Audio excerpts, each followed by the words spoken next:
Thank you, Justyna and Kirby and all those advisors. This is a great moment. I want to take this opportunity to thank everyone that offer this great learning opportunity to all our GSU students. We are live. There's a background. Okay. A few words. Dr. Hong, do you have a YouTube running at the same time? Oh yeah. That's what is happening. Yes, that's what is happening because he's 20 seconds behind. So that's what is happening. Sorry, this is something new. That's okay. That's okay. We are learning. We are always students. Mm-hmm. Yeah, I just want to take this opportunity to thank Fulton County and all those supervisors to support and offer our students this great learning opportunities. Correct. And we say the transformation of our students within such a short amount of time from a student and now to a professional. All thanks all of you to help them, to work with them, and to mentor them, to help them grow. So thank you, and appreciate everything you have done to our students. That's it. Thank you, Dr. Hong. Terrence? You need to unmute yourself. Yep. All right. Good morning, everyone. For anyone that doesn't know me, I'm Terrence Slaton, Chief Information Security Officer. I'm actually standing in for our CIO, Glenn Melendez, and our Deputy Chief Operating Officer, Ellis Kirby. We've participated in this program for a number of years, and from the inception, it has truly grown into something that both Fulton County and Georgia State and any other participating partners can really be proud of. The work that the students have done over the past couple of years, and now, especially during this term, going through COVID and working completely remote and still completing these projects and making their time is nothing short of fantastic. And I have to say that Fulton County and all the sponsors that participated with Fulton and all the employees that had to help the sponsors in order to make this happen. We give you a big thanks, but definitely for the perseverance of the students that you still come through and provided quality work, quality projects. You've continued to provide Fulton County with major benefits with the work that you provide us. And I hope that you have gained the experience and had a positive experience working with us with Fulton. And we look forward to doing this over and over again. Wonderful. Thank you so much. Thank you, Terrence. And I want to mention this is the largest team we have, and for Fulton County and for Georgia State. And everything goes virtual. What we have, Dr. Hong, 42 students, 15 projects. So great job, everyone. So now we're going to move to the presentations part. So please, attendees, the students are going to present right now, Requisition and Invoices. Please raise your hand. And the sponsors.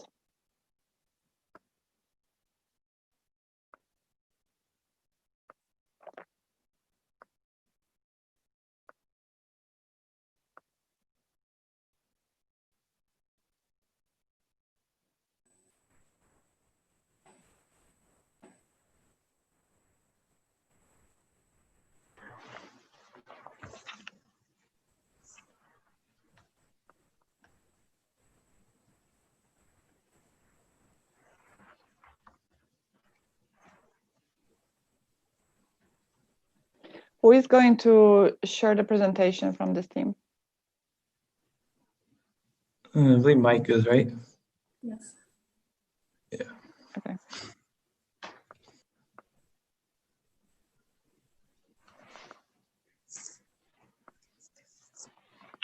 Okay.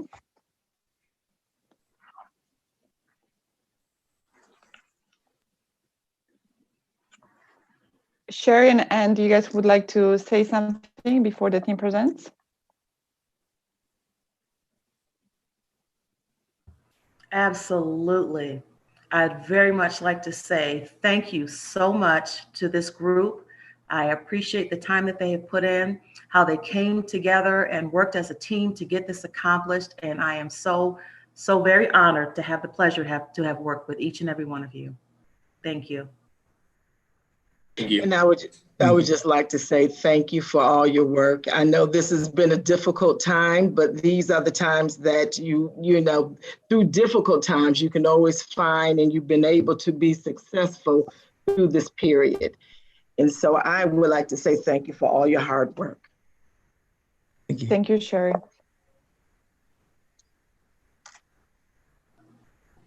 Oh, darn.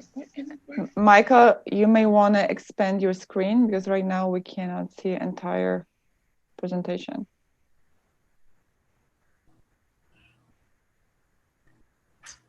You need to change the mode.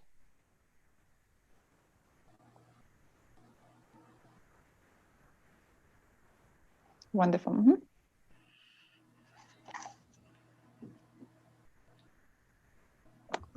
The floor is yours. Good luck.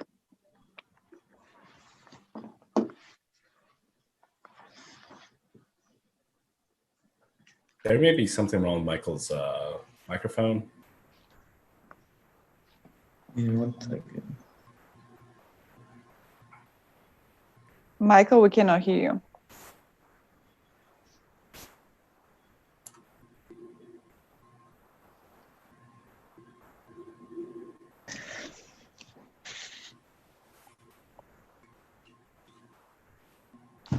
You may test your headsets, Michael.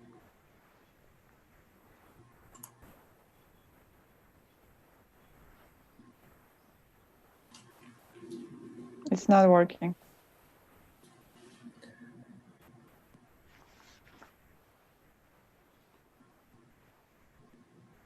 Do you have another set of headsets?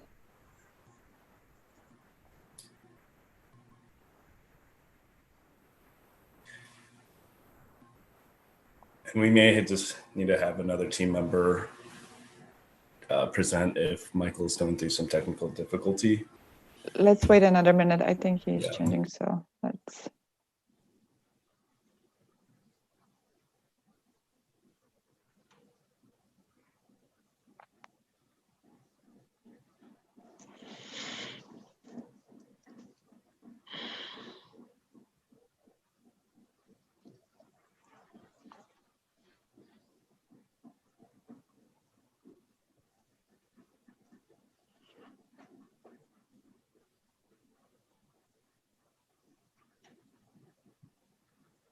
Can you hear me now?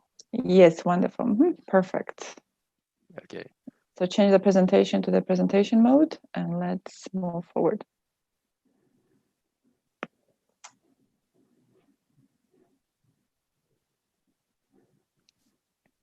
Wonderful.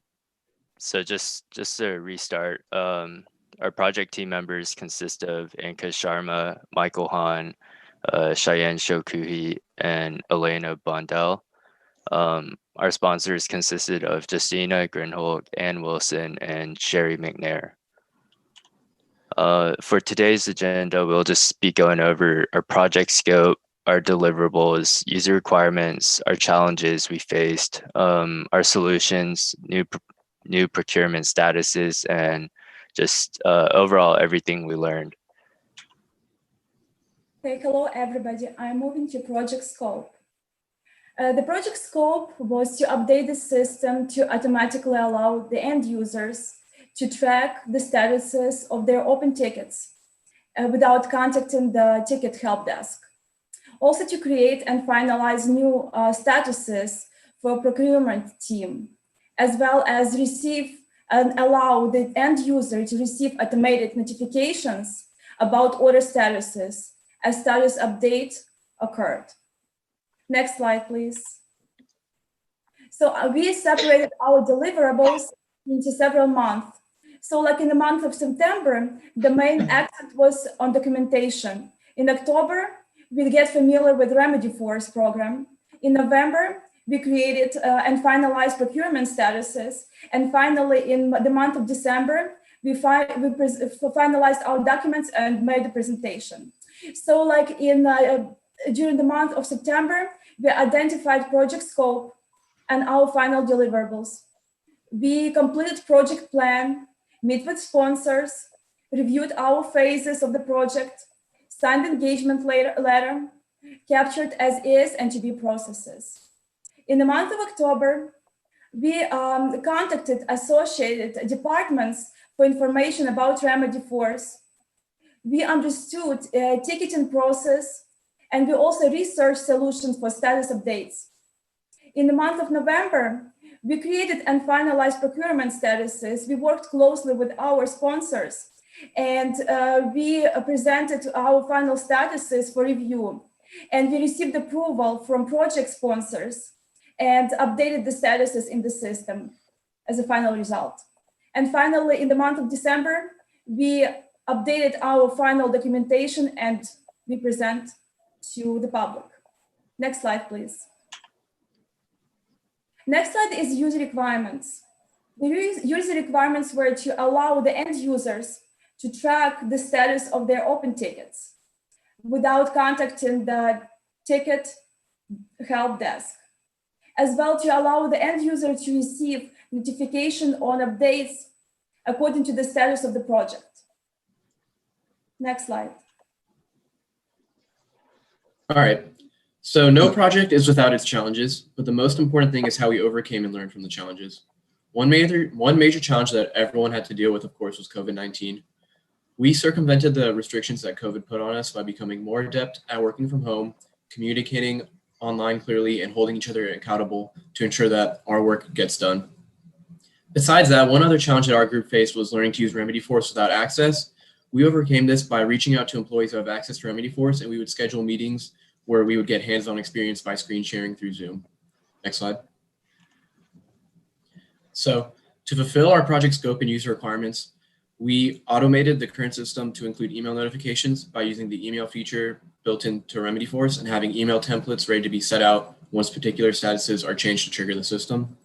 Then we changed the procurement and final procurement statuses with more options to better represent the ticket status workflow. Next slide. Okay, so I'm going to be talking about the current procurement statuses that took place. So when we got access to Remedy Force, we noticed that these 5 statuses were in place. So they include approved, rejected, requisition created, waiting on customer, and then rejected on funding issues. Next slide.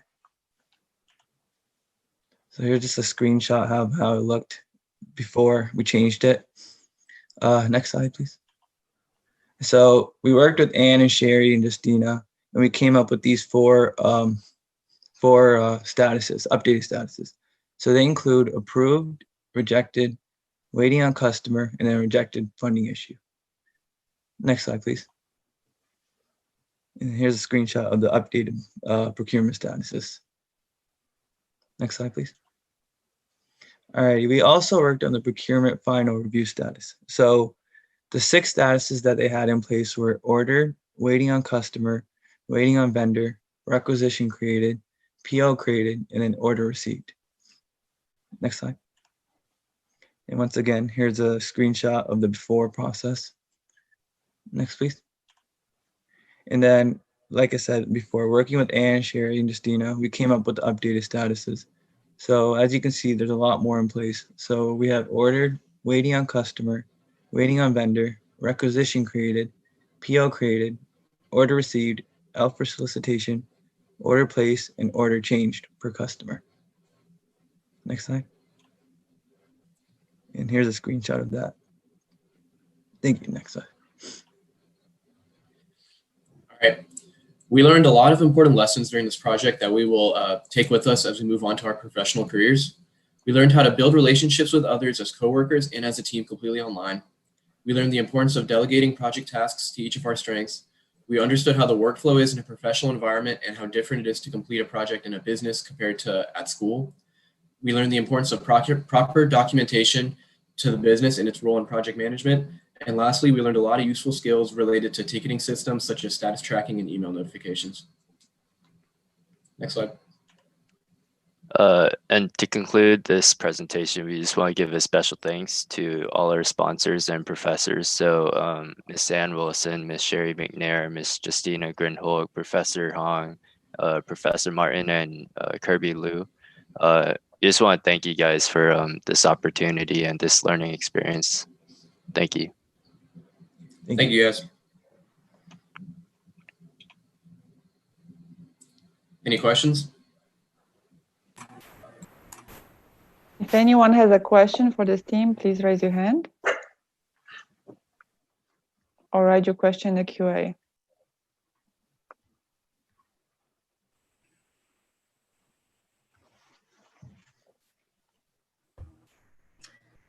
Justyna, I'm going to give a final quiz here for my group. That I will Absolutely. go well with. So I am going to put you on the spot here.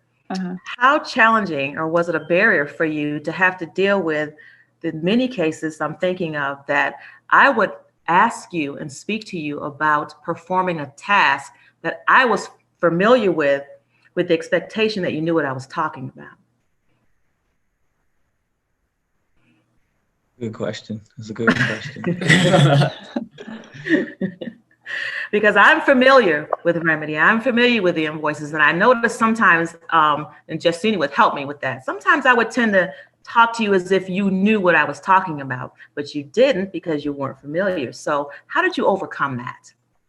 Yeah, so we're not gonna lie, it was challenging at first because we didn't have access to Remedy Force, so we had no idea what the application or software actually was intended to do. But our group actually got together weekly and did research on Remedy Force, and that's how we came up with the email notifications and statuses. Awesome. And that's exactly what you did. And I would like to add, because we all were working together as a team. If somebody was working on the front line, like basically making presentation, and other people were doing reports and making the final updates. So we all came as a team and we all contributed, everybody, each of us. Bravo.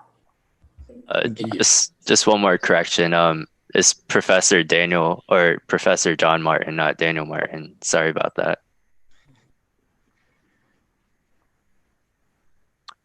Other than that, any other questions? Let me check. I don't see any questions. Kirby, do you see any questions in the QA? No, I don't see any questions. Okay, wonderful. Great job, team.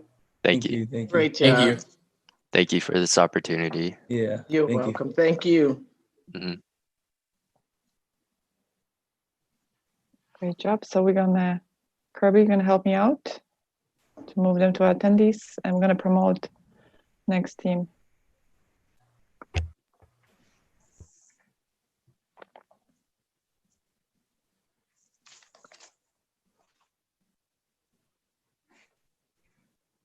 So Orange Shiny, please raise your hand.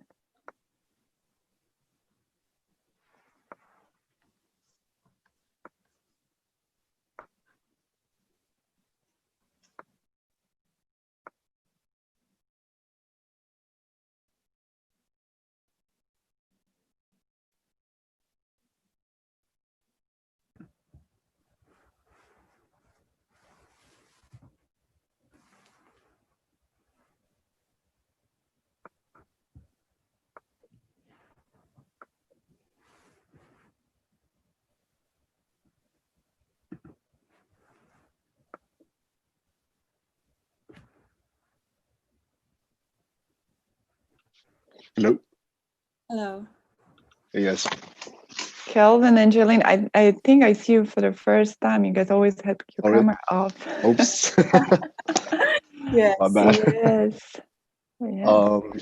Okay. It's nice So, to put the face with the voice. One second, let me, I'm looking for Steve Williams and Matt.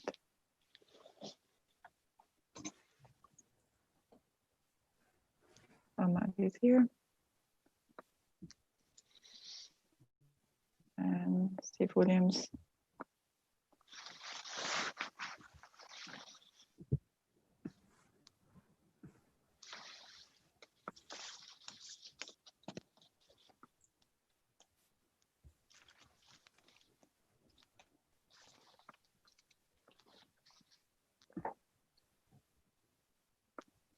There you go. Steve Williams is here.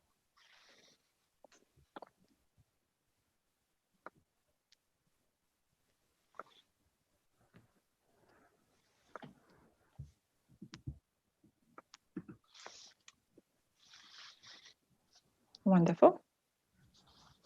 Okay, Matt and Steve, would you like to say a few words about your team? Sure. Well, first of all, I'd just like to say that they did a really nice job on this, especially given the circumstances and some of the connectivity issues they had. They had to learn a couple new tools. They had very little experience with R and Linux, and they did a good job with that. And for us, it was a true benefit because it allowed us to explore some tools that we just don't have time normally to explore. So that was the main benefit to us. It really helped us learn some things about these new tools that I think we will be able to use in the future. So they really set us up to move forward with those. So Jillian and Calvin, just like to say it was great working with you and nice job. Appreciate it. You guys too. Thank you, Steve. Matt? They did a good job with this project. It's I haven't been around or involved with any of these projects as a co-sponsor, but I think this one kind of was more open-ended or had a less clear endpoint than some of the projects might. And since it wasn't just the whole project wasn't just building one app for us, it was setting up a server, deploying some apps on there. And I think they did a good job with handling that and figuring out how to get that set up. Thank you. Thank you, Matt. So I would like to ask the team who is going to present. Yeah, I'm going to go ahead and share my screen.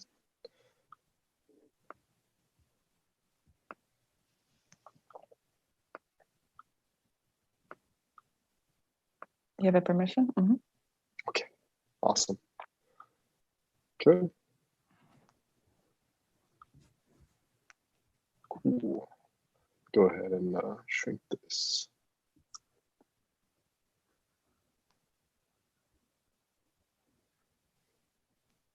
Sorry, it's acting a little bit slow.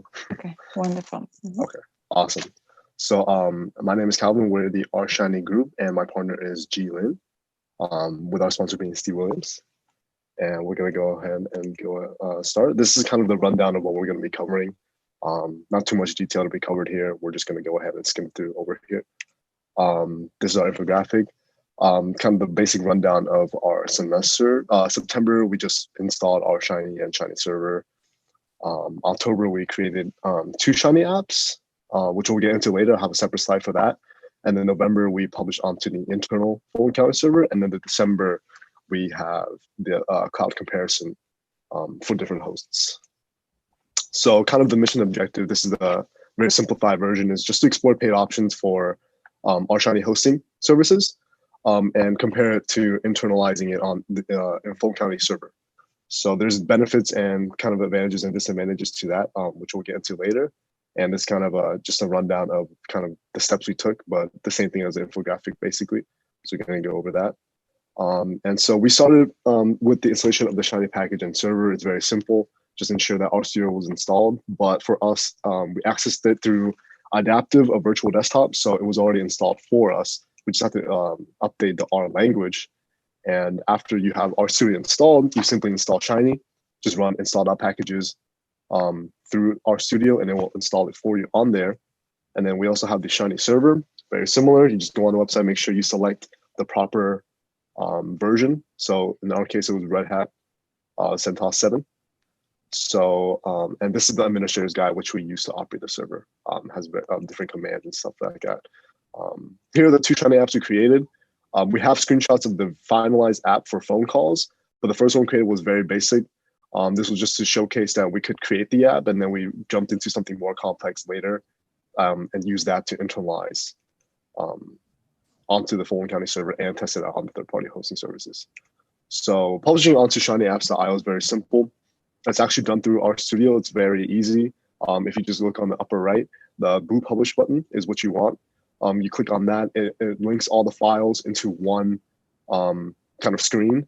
And then also you just link your shinyapps.io, you just click publish and it will do the rest for you guys. And I'm gonna hand it over to Jilin for the third-party hosting services.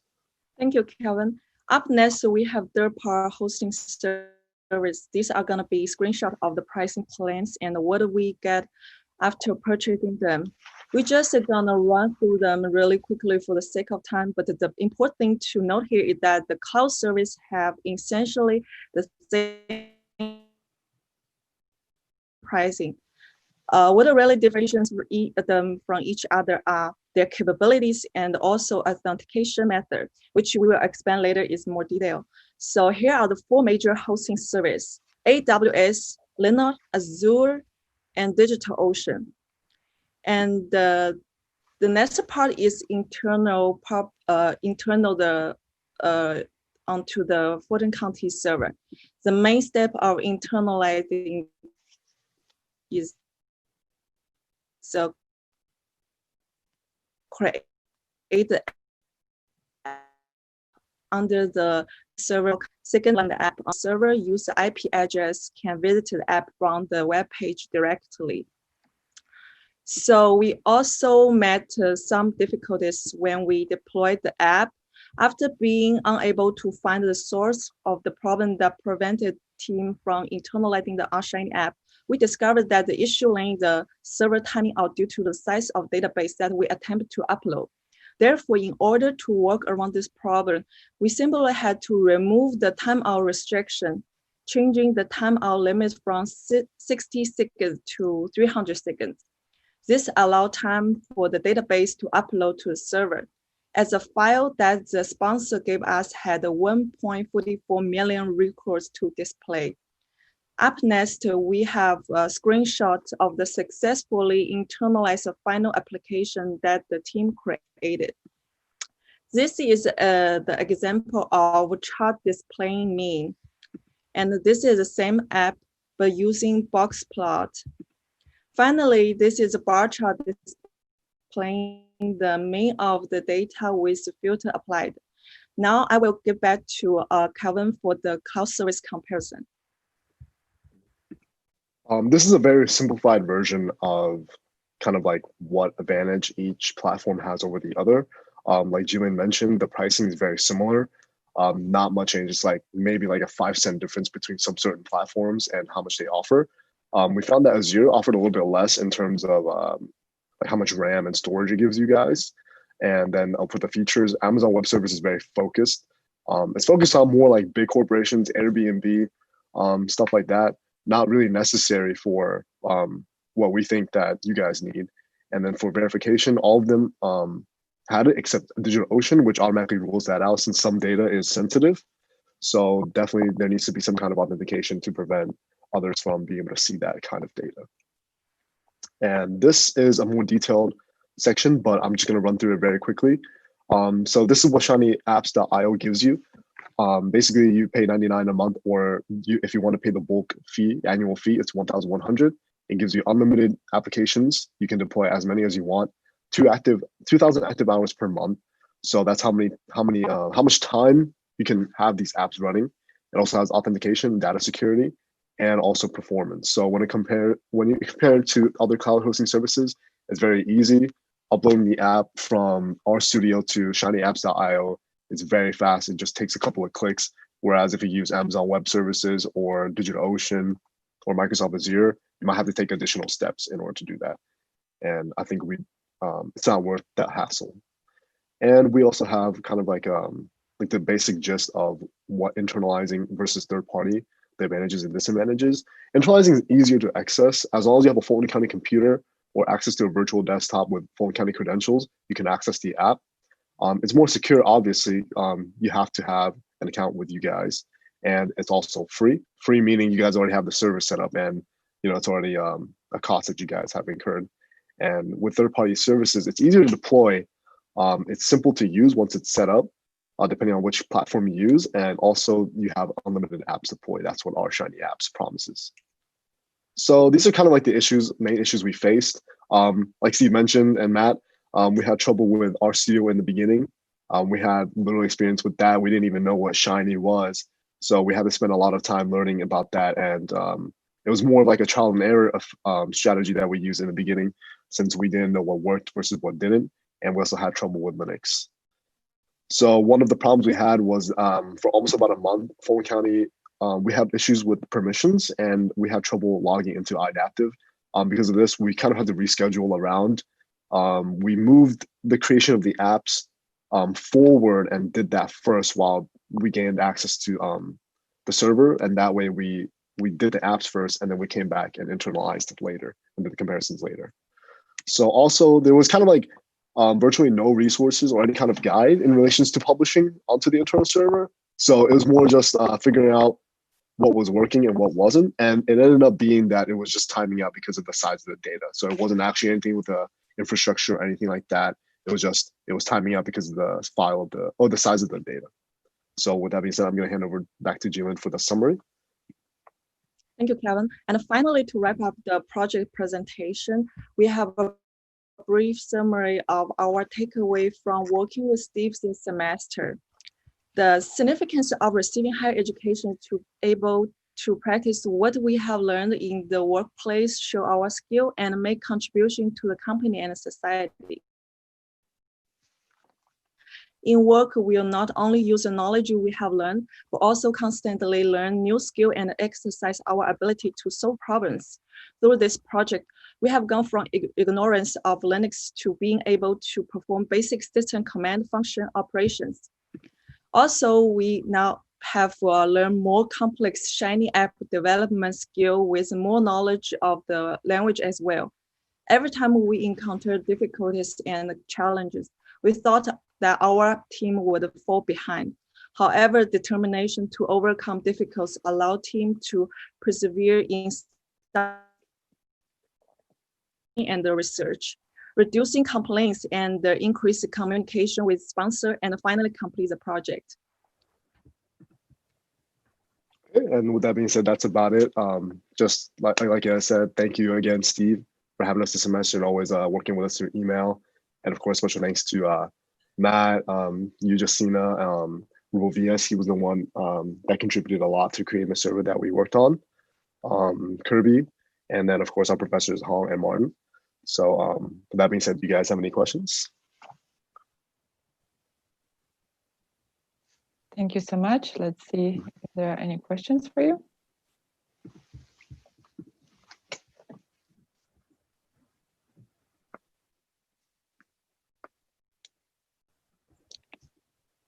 Everyone is afraid to ask questions.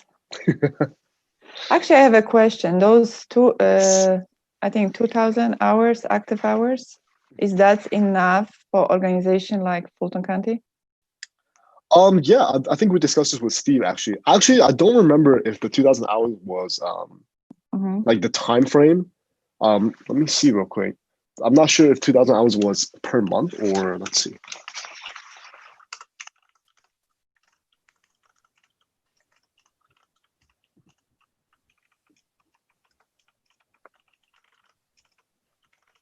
Yes, we discussed it with Steve, and it seems like the biggest or the most expensive paid option would definitely cover that, but also just the basic 99 will definitely cover it. But the thing is, you want the package with the authentication, otherwise it kind of ruins the whole point. You don't have authentication, and then so kind of like whoever has the IP to the app can access the app as well as the data that's on there.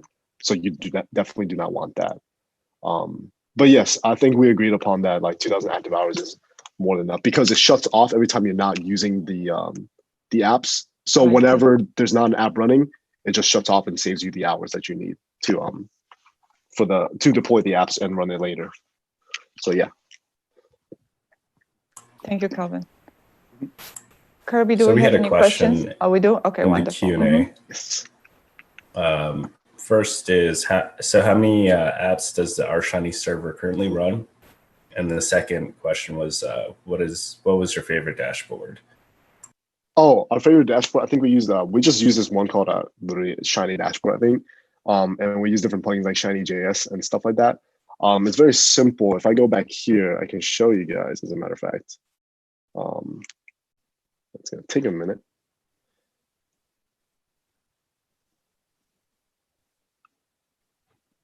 So we ended up, this was a more simple version of the final app. But you see here that we basically use the same dashboard, but depending on how you format it and stuff like that, you can see that. Hold on, give me 1 second. I'm gonna move this.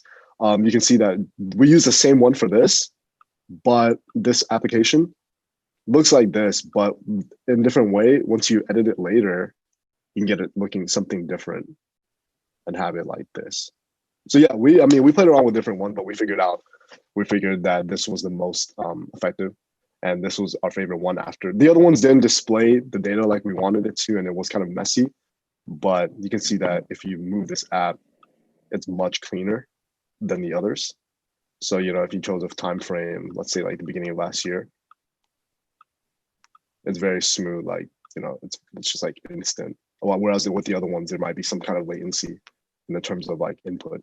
So yeah, we decided to just go with Shiny Dashboard. And what was the second part of the question?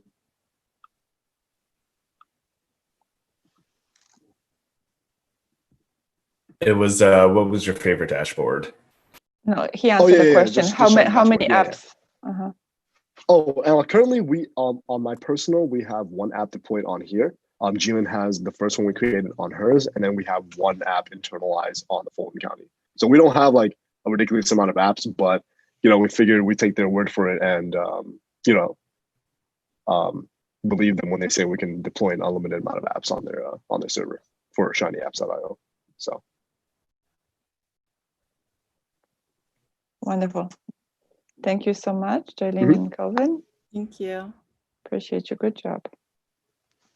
Okay, we're going to move to the next team.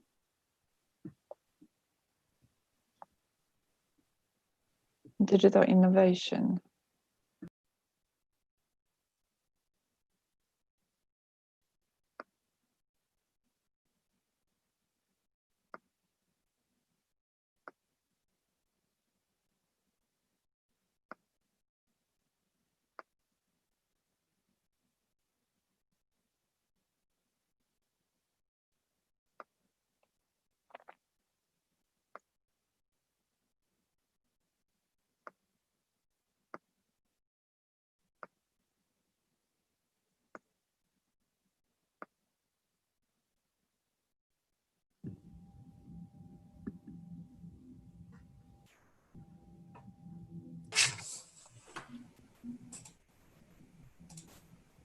Do we have all the team members?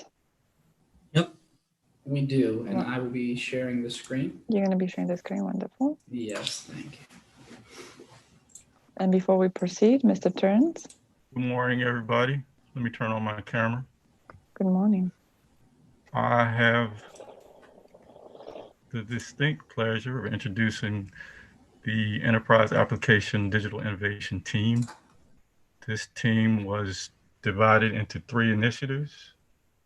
The purpose was to evaluate and kind of remedy some of our system utility software gaps, specifically for our CGIS platform. Their purpose was to kind of take a close look at what we're doing and see if they could improve upon it. But at the same time, we want to kind of expose the students to some of our traditional tools that we use, like SQL Server and T-SQL. I was proud of the way they embraced learning curve. Anytime you walk into an enterprise application type of a scenario, there's can be a significant learning curve for these students.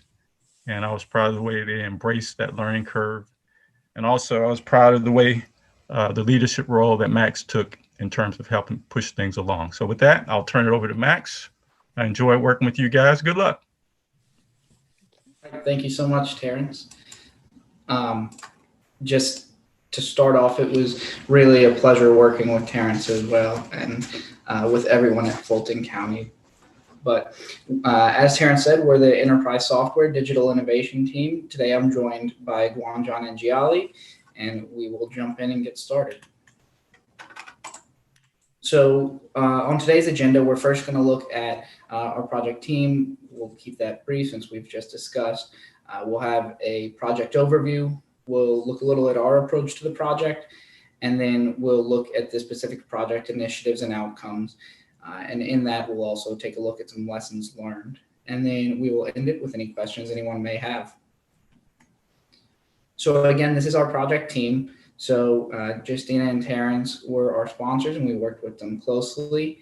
I am currently in the Masters of Information Systems program, and I worked with Giali and Guanjan, who you'll hear from as well today, and they are both data analytics students in the undergraduate CIS program.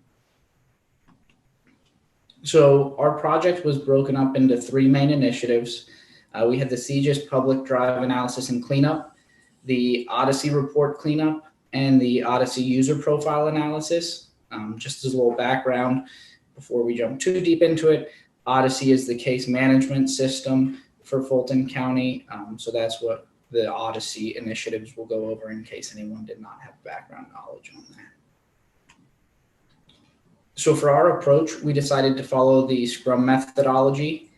We were very happy with this. We found that it was helpful in responding to some changes we decided to make towards the end of the project. We decided to make some enhancements to our first initiative and revisit that a little. So the Scrum methodology really allowed us to be flexible, and we found it to be very helpful. And we tracked this using Trello, Scrum board on Trello, so that was helpful as well.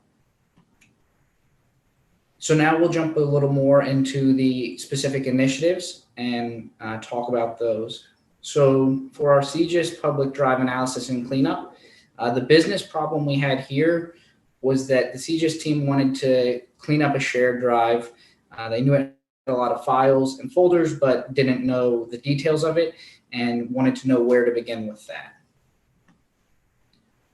So our solution, we developed a tool using Python that can analyze any folder and save metadata about that folder to a CSV. If you look below, one of the enhancements I spoke about earlier that we added towards the end was adding in a little bit of GUI to make it a little more user-friendly. And you'll see that in the left corner, a user is able to launch this application. We put it as an executable file as well, so it can be launched, and then the target folder for analysis can be selected.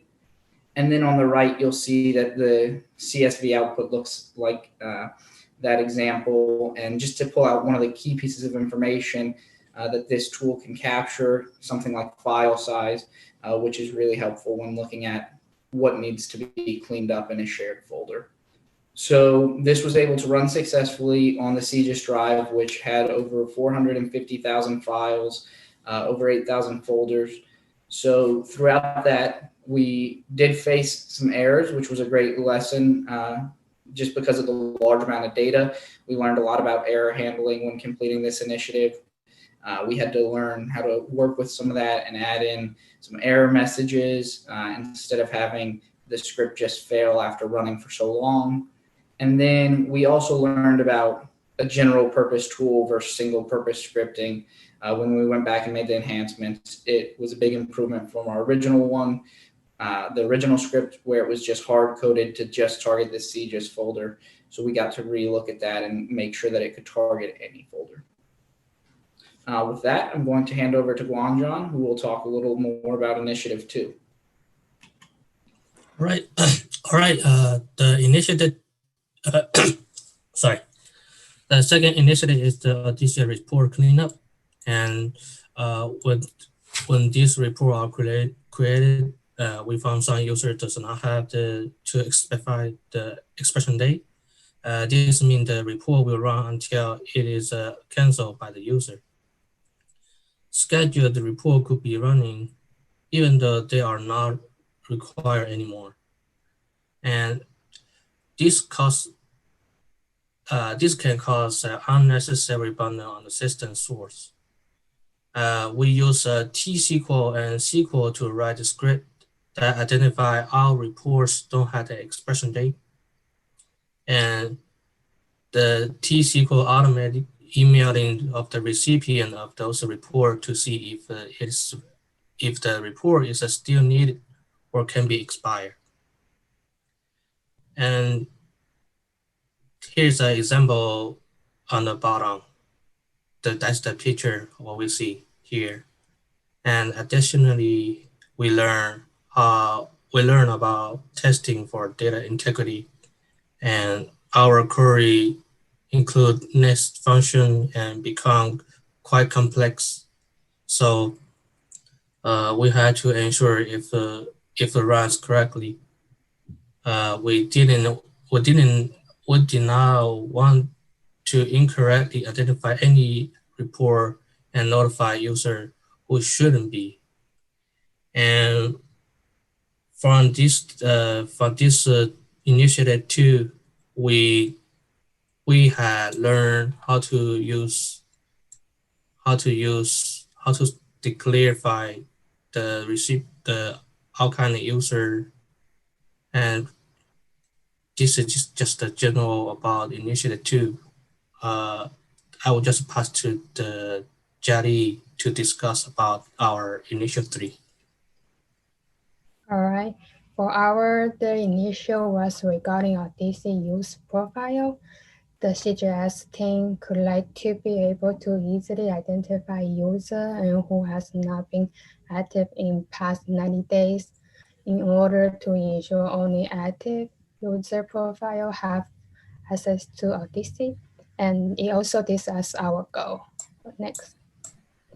And we use SQL and T-SQL to write a script which identify all active users logging in the past 90 days. The script email a list of this user to specify email address as an example of email is included below. For this initial, not only did we get to reinforce our learning for SQL and T-SQL from initial 2, but we also were able to learn how to use SQL and T-SQL to email and include an attachment. The attachment is simply clear to present a report of query, and we have spent some time to Google it and use other research to learn it and find the approach to write a query. So this was again, and that none of the query had used previously. This requires a lot of testing as we did not want to incorrectly identify and include any user in our report. Doing so could have great consequences, as this report can be used to identify user profiles that are not longer active and should be disabled. And thank you for listening, and thank you Justyna, Kirby, and Terrence, Professor Hong, and Dr. Ma, and all the individuals at Fulton County. And thanks for Terrence always working for us, and we will take any question anyone may have.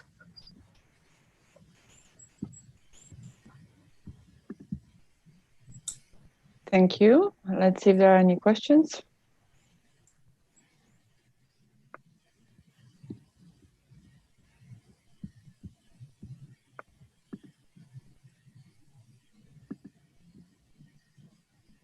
I have a question. Absolutely. What was the kind of the team role that everyone had in there? Was there certain strengths or attributes that you found someone consistently gravitated towards, or just how the dynamics worked? Thank you, Kirby. Really good question. I think it was definitely a bit of a learning curve for us all.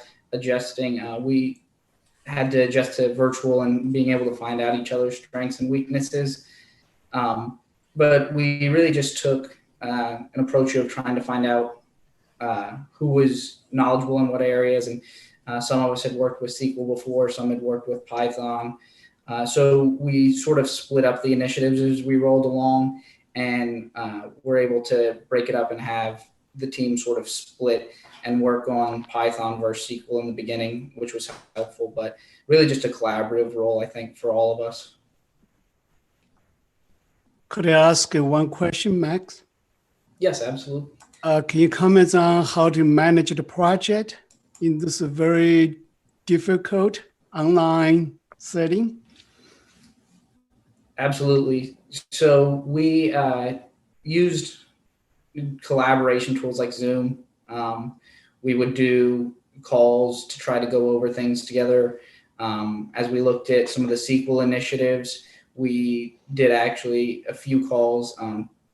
Big thank you to Terrence again, because he would join some of our calls to help us look over specific queries, look over some of the results we were seeing as we ran some of the queries. You know, you see some of the results in the query, and you see these table that knows out information meant on the application side. So it was really helpful just having Zoom calls and looking at some of the code together throughout. Thank you, Max. Max, can you let us know what was the experience when you have shared this project with CGIS team? Yes, absolutely. Mm-hmm. So we had the opportunity to present our findings to the CGIS team, and that was really helpful because we were able to get some feedback as well on the CSV. We were able to show the output of some of the data we captured. We used a little Tableau workbook to put together some of the key takeaways of our analysis. For example, which folders had the most files. We found that there was a mugshots folder which had over 350,000 out of the 400,000 files. So it was helpful getting feedback on that and knowing, hey, some of these areas, this might be why there's so much data here, and we might be able to take some of that and start with that as our cleanup effort. So it was really a good opportunity to get a little bit more of the practical insight of what the analysis we had really meant. Wonderful. Thank you, Max. We have a question that was typed in from Michael Lane. That will be the last question. If you did any reports with anything like case ID, indictment number. He was curious about the Odyssey table database, or was it mainly the what type of queries you ran? So another good question. Thank you, Michael. We did not have anything really relating to the cases. Ours was specifically reports within Odyssey, trying to look at reports that were scheduled by users for Initiative 2. So that was from Odyssey, you can schedule reports to run and be emailed to a set of users. We were looking at those, and then we were looking at user profiles. So more administrative things than the case tables. And I see your comment now. So yes, the case managers tables. Thank you so much. Appreciate you. I say bye to my team. Yes. Thank you again, yes, you can, Terrence. Terrence. I will miss you guys. Have a great New Year. You too. Thank you. Thank you all. Thank you all. Stay in touch. Now we're gonna promote AML team. Please raise your hand.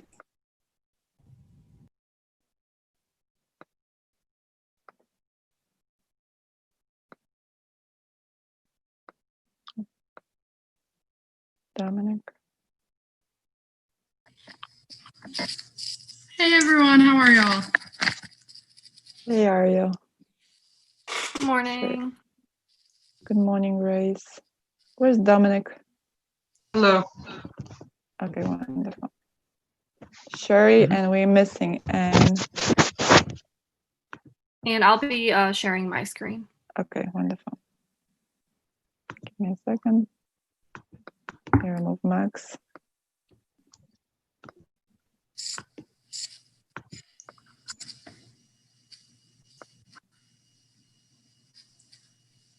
Can you hear me all right? Okay. Yes. Well, we cannot see you, Dominic. Hold on 1 second. I just want to make sure we have Anne as well.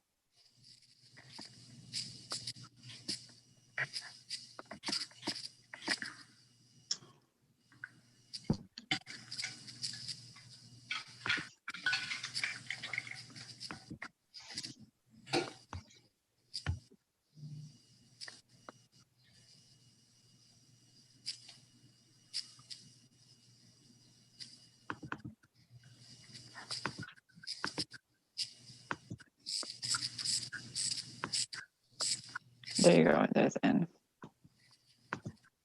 Okay. Okay, awesome. So I'll go ahead and get started.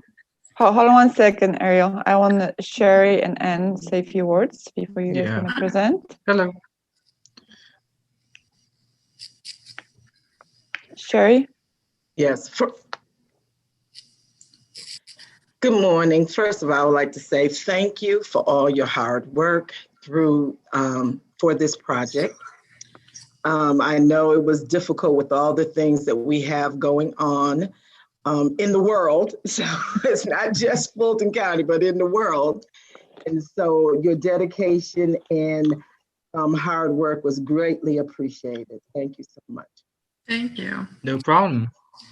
Is my camera working now? Yes. Okay, great. Anne, would you like to say a few words? Anne, you're muted.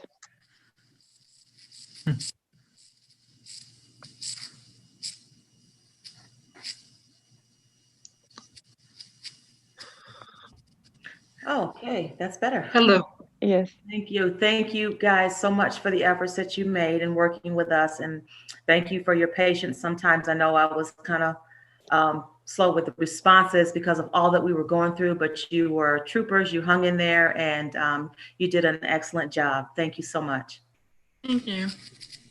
Thank you. Thank you. And on that note, the floor is yours. Okay, awesome. So we were obviously the annual hardware and software maintenance and support list, AML list. We are phase 2. We have Ariel, Gordon, me, and then Grace and Dominic in our group. Hello. And then our project sponsors were Ann Wilson and Sherry McNair. They were both part of IT. So our project description, that entailed creating this SQL database application for Fulton County to be able to insert and review all the contracts for the AML list. It also allows the database to be able to filter and track and group all of the contracts by, a department, things like that. And then also the application triggers alerts to the project managers for 90, 60, and 30 days before the contract expires, just so, those project managers are aware of what's expiring and what they need to reach out to and maybe reactivate.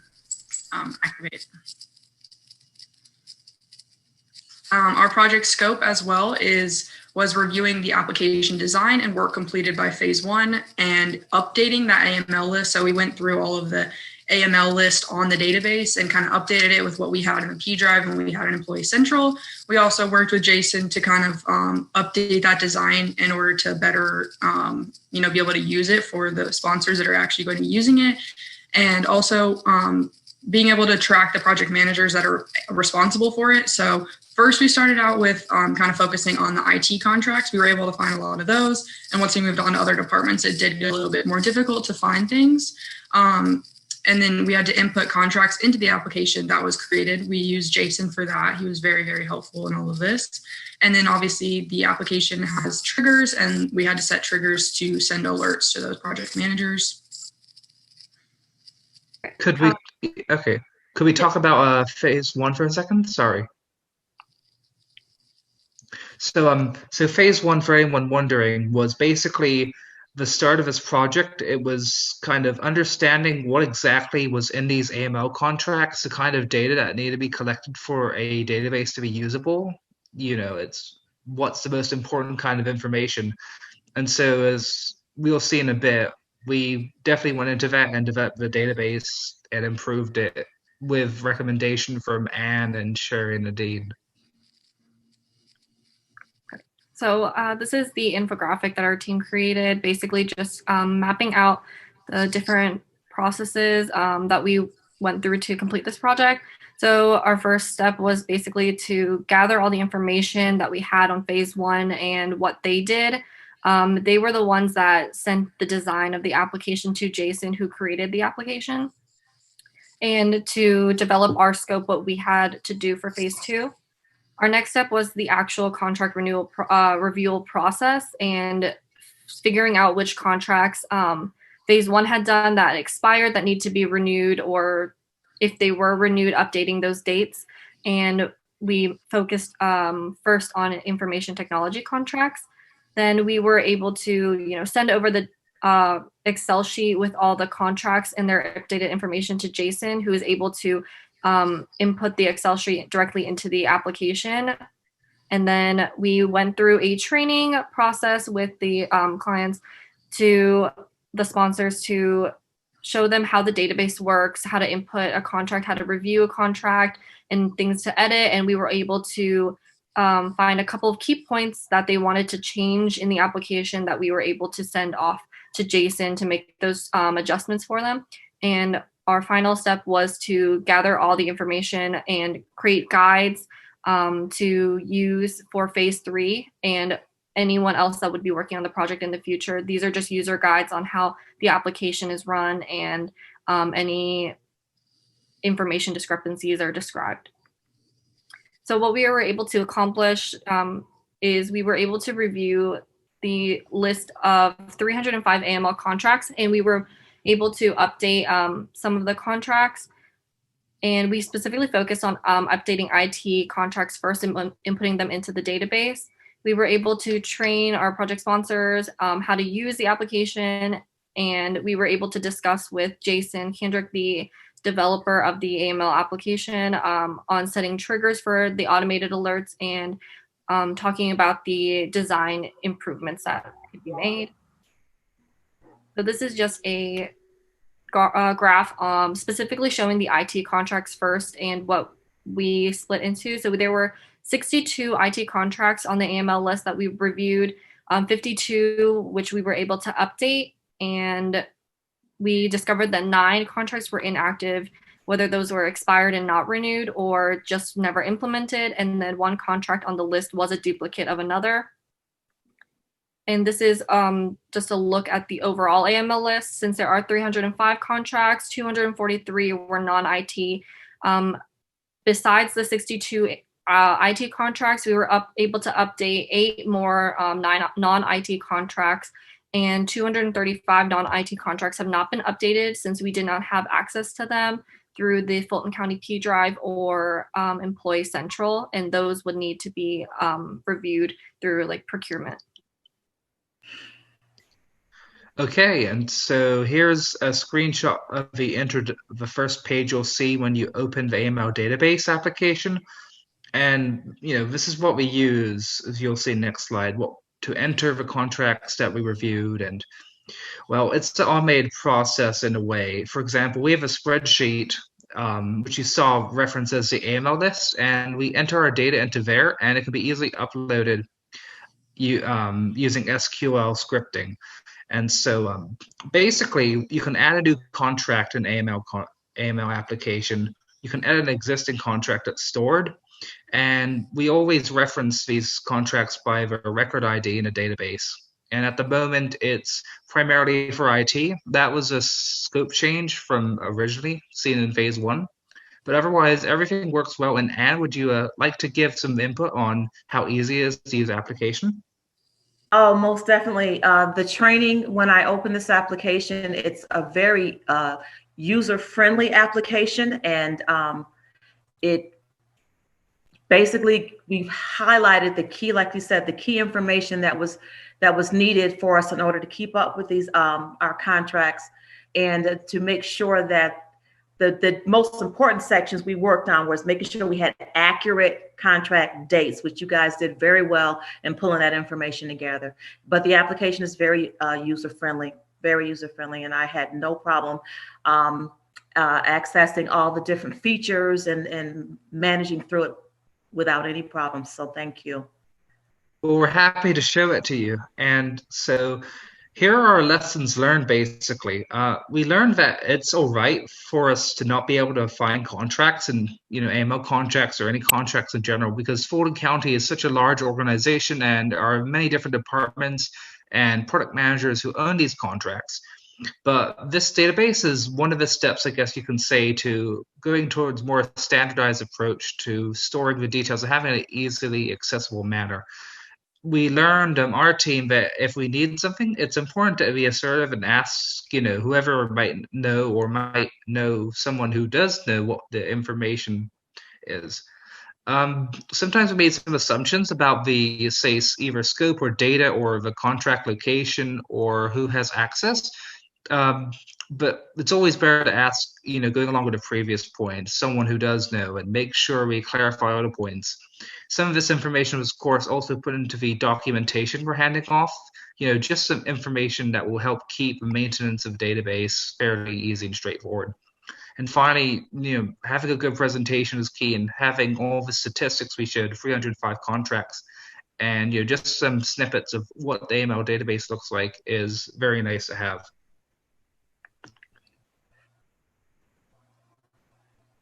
And Ariel, would you like to close out? Just a thank you to everybody that we worked with, especially Jason Kendrick, who was in charge of developing the database and who's going to be making, additional changes to it, and Nadine Outlaw, who was also a part of helping us find all the contracts that we needed to update, and Anne and Sherry for being our sponsors. Yeah, thank you guys. It was awesome. It was a great learning experience and really hands-on experience of working with you guys, and hopefully we get to work with you all in the future at some point. Thank you very much, everyone. And yes, and enjoy the database. Thank you. Actually, Grace and team, can you guys elaborate on the triggers and also on the option uploading the documents into the database? Also, sure. The personnel that are be able to view the database. Mm-hmm. I know that the administrators will be inputting, but who's going to be accessing the database contracts to be able to view the information if they need to find out any information on any contract?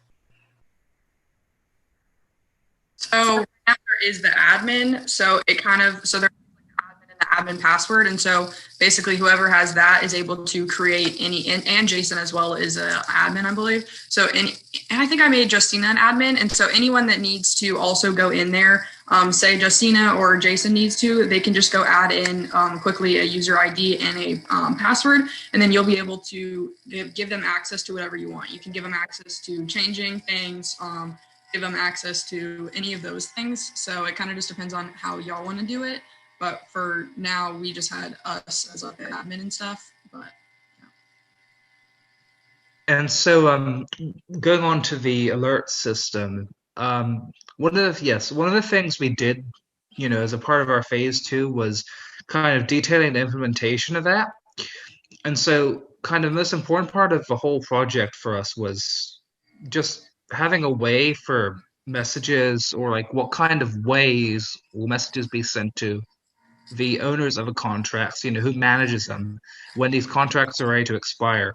Because some of these contracts, should be reviewed maybe yearly to see if they have renewal terms or if they need to be paid again or such.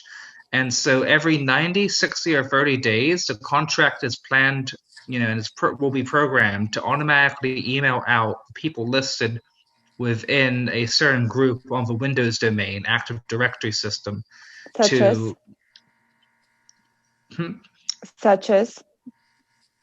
as Anne, or Anne or Nadine, or anyone who owns a contract. Sorry. And the project manager. Yes, and the project manager. I believe is also on that list. Mm-hmm. There's a list of 5 people so far. that's a part of that group, and there's always one other person who's the specific manager, who's one of the owners of the contract responsible for handling it. So yeah, that's what the system is for. And we can upload, if anyone needs a reminder, the details will be sent, such as the contract name, the expiry date, say the company name of who owns the contract or who's offering it to Fulton County. And within the database itself, you can check the latest invoice to ensure that you know what you're going to, what's been reminded you to check over and resubmit for approval. Very good.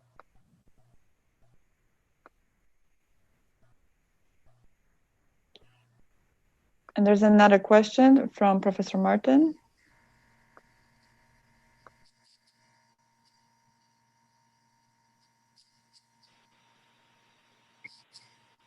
Yes, sorry. Yeah, my question is, knowing that the disparity of how these contracts are created and how they're kind of managed, did you look into, or is Fulton County looking into a way to kind of, how do we standardize the process? It remains relevant, right? Because, the problem with databases and things like this, it's not about building them. It's not about populating them. It's about keeping them current and correct. And if people are going to make decisions on it, there almost has to be a standard business process about taking it and making sure that everybody is looking at the same data the same way. So I'm just curious. I don't know if Dominic, if you and your team have had a chance to do that, but I'm wondering if Fulton County is looking at a way to kind of standardize the business process to keep the data current. So the Well, let me, application itself, oh, sorry. No, go ahead, Dominic. I'll let you take it first and then I'll jump in. Go ahead. Sure. So the application itself has hints and restrictions within its code to ensure that the data you enter is of a certain formatting and also certain information. It's right. That, obvious. That kind of works for sorry. existing contracts, but right. I'm sure that this is not a stagnant field, that it's ever evolving and changing. So right. As new contracts are coming in, how do we build a business process to keep the data current, I guess is what I'm asking. So that was the main job of phase one, essentially, is to collect all the kinds of information that you may need.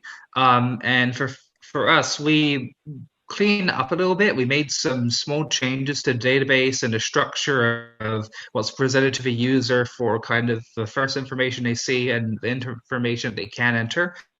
And we're starting out small. So the IT department,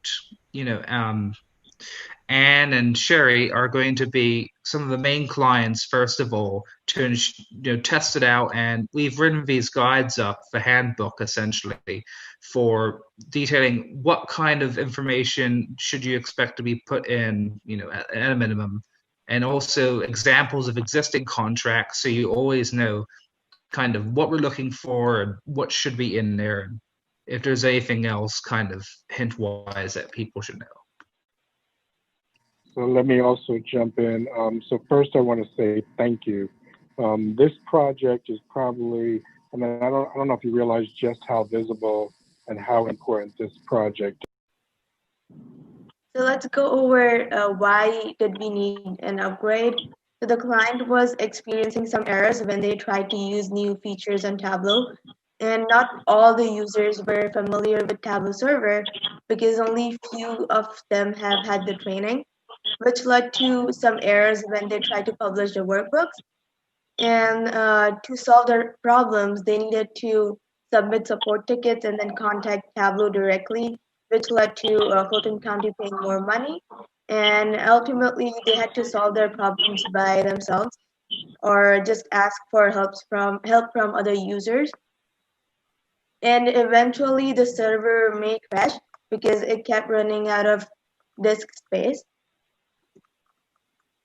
So the main challenge of this project was to upgrade Tableau server to a current stable version and do a demo of new features for all the Fulton County users.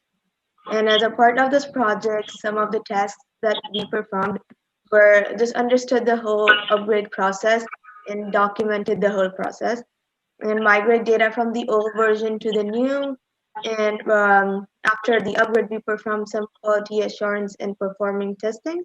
And at the end, we did a demo of new features.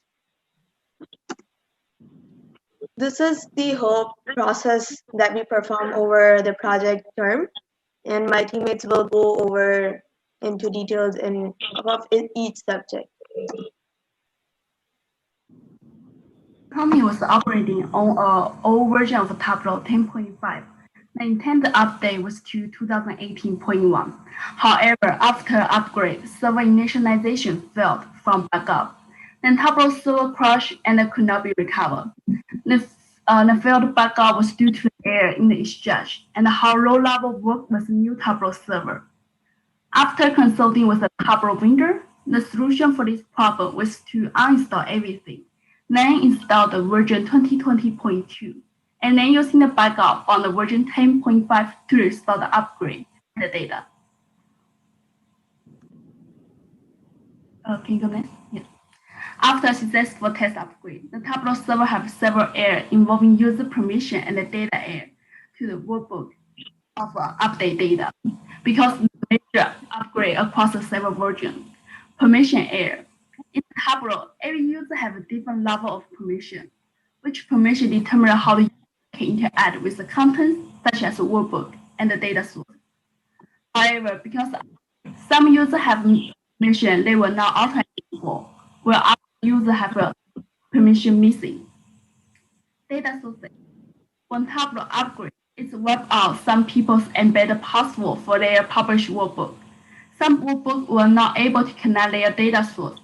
For example, many data sources were flat files, and Tableau does not refresh the data source when using a live flat file connection. Can you go next?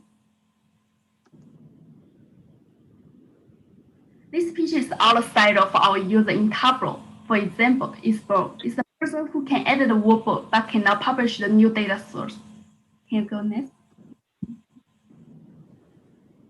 We found out in our Tableau server page of the permission error, which is the user has the future permission is missing as the user role is Explore. And the data source error is the test of a refresh extract, which cannot connect to database so many times in this scale.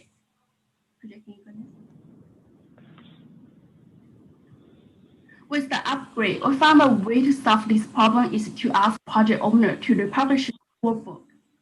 Also, make sure every user has permission they need for their goal, and work with the business leader to understand their current need as a part of acceptance testing. And here's the business goal for project leaders. So Steve, provide the company executive team with the latest operation metrics or current operation feature. Development of the reporting analysis on the virtualization tool. Justyna is showing the server result on how people using the website. Next, I will pass to my teammate Inzi. So with each new version of Tableau, it releases some new functionality. But we are focusing on 3 new features on the new testing server to help Fulton County's operation goals. There are which are Logshot, performance monitoring, and AS data. So let's first talk about Logshot. Logshot is a command line tool for analyzing and troubleshooting Tableau server performance and activity. And the core function of Logshot is take Tableau zlog as input and generates a Tableau workbook as output. And those workbooks can give you the insight of Tableau server operation. That can help you identify and understand the error conditions and background activity. We can download the log file at the Tableau server page and then run the location of log file in command prompt.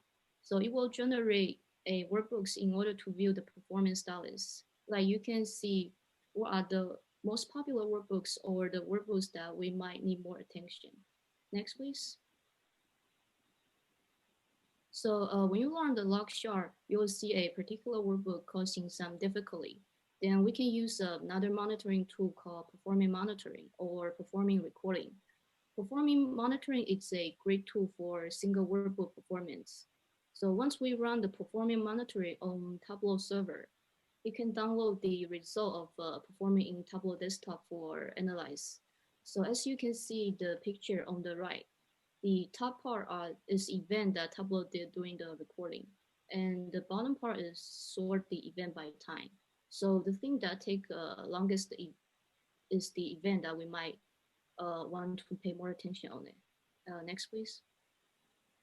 So Ask Data is another very useful tool that user can ask questions of your data by using natural language, and it will show a visual answer back to you, and having an interaction with your data to make new insight with no need to understand the structure of the data. So it's a tool to enable people to be self-sufficient with analytical and help people to be comfortable and self-serve analytical.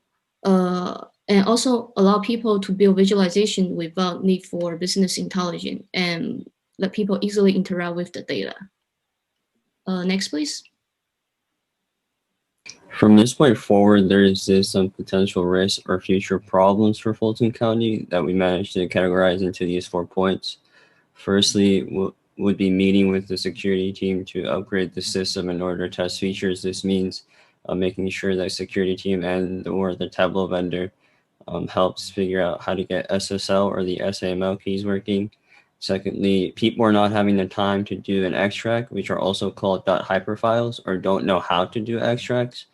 And then thirdly, every live dashboard adds the server load up times. And last, every error found means data is not upgrading, and typically users will simply need to republish or delete old workbooks because of the huge upgrade from the old version to the newer version. Some of the data did not transfer over properly, which caused some errors.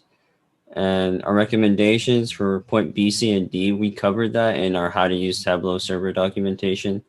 And for future references, backups can be validated. I know there was an error in initialization. However, backups can be validated via, there's a Tableau server command called TSM maintenance backup -D, and that will validate the backup and put a date on it to make sure that when it is updated that there is no error. And then lastly, again, meeting with the Tableau vendors to get SSL and the SML keys, which should be working, which is important for futures. In our learning experience for this project, we came together as a team and decided that these were the most important, improving communication and technical skills. So throughout the course of the Capstone program, we all had to improve our communication skills, especially when it came to understanding what was required of us. And we also had to become familiar with Tableau technical skills because some of us didn't have any knowledge of it. And secondly, adapting to our clients' needs. Throughout the project cycle, there were many adjustments due to unexpected errors that were brought upon from either the upgrade or from user mistakes that again could be linked to a lack of proper training with Tableau. And proper documentation of the workflow was required of us to write detailed instructions of step-by-step decisions that the team made when it came to solving errors or providing solutions. The documentation was aimed to be easy to understand, ranging from the beginners in Tableau to those who were more experts. And time management was also important for us to be on time with our deliverables. We made it a priority to fulfill our tasks on time because we didn't want to create any delays in the project cycle. And lastly, group work and the distribution of the work was important because working as a team on a project as important as this one, it was important for us to make sure that the work distribution was fair. We also made each other aware when one of us didn't particularly know how to do something. Talking to each other helped create a better team chemistry and productivity as a whole for the team. And at this time, if you have any questions, we would be gladly available. Thank you so much. Let me see. Anyone has a question for you, but I would like you guys to share your. Glenn, you're laughing? I do. I have a question. Yes, I do have a question. So, go ahead. First thing, can you guys hear me? Yes. Okay, good. First thing, thank you very much. Appreciate it. I will tell you the one thing I particularly liked about your presentation is you highlighted some of the challenges you had, because I think those challenges are part of the learning process, right? So I think it was I was very impressed that you kind of laid out some of the the heartburn you had. A lot of people might have just chose to say, to skip that piece of it and just kind of go to the successes and not quite highlight, you know, some of the challenges. So I really thought that was an important part of the learning process. I will say that, Justyna, this is a project that is Chad the sponsor on this one? Chad, myself, Steve Williams, and Michael. But Michael had the biggest impact on this project, Michael Lane. Yeah, but from a Fulton perspective, it looked like there were some next steps that need to be closed out, and I want to make sure they're closed out, especially around the security piece. There was something around the hyperfiles, the training with Tableau. So I want to make sure that we close those items out, and I need to make sure we close them out quickly, sooner rather than later, because otherwise the value that was produced as part of this project kind of will go from the wayside if nobody's really working those issues to resolution. And that's a good point, Glenn. We work very closely with security team. Security team is aware of that. However, at that point, they were very busy with other projects. So we have this on the timeline. And same with the training, Chad and I, we are working on that, and we have some type of proposal for you in that regards. Yeah. So if you're going to have those meetings with security, with Tableau for training, etc., include me, because I do want to make sure that we close those open items. Okay. Wonderful. Thank you so much, Glenn. Gotcha. Yeah, and Chad has already put in a support request about the SSL. I will tell you. Security should now be more available now that we finished the Capstone projects with them, and Tableau should now be more available. So I'm hoping to hear back from them later on this week. Well, later on today specifically. We will collaborate. Thank you, Michael. Appreciate you. Thank you. But I would like to ask the team, can you share your experience on writing? Oh, someone on your technical writing. How difficult was to put the document together?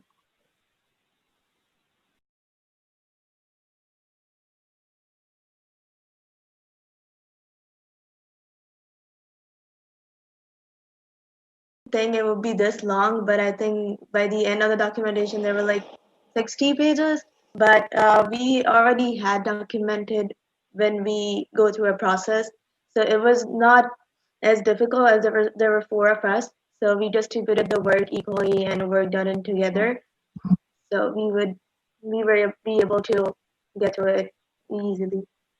And Pooja, why the diagram is so important in the technical writing?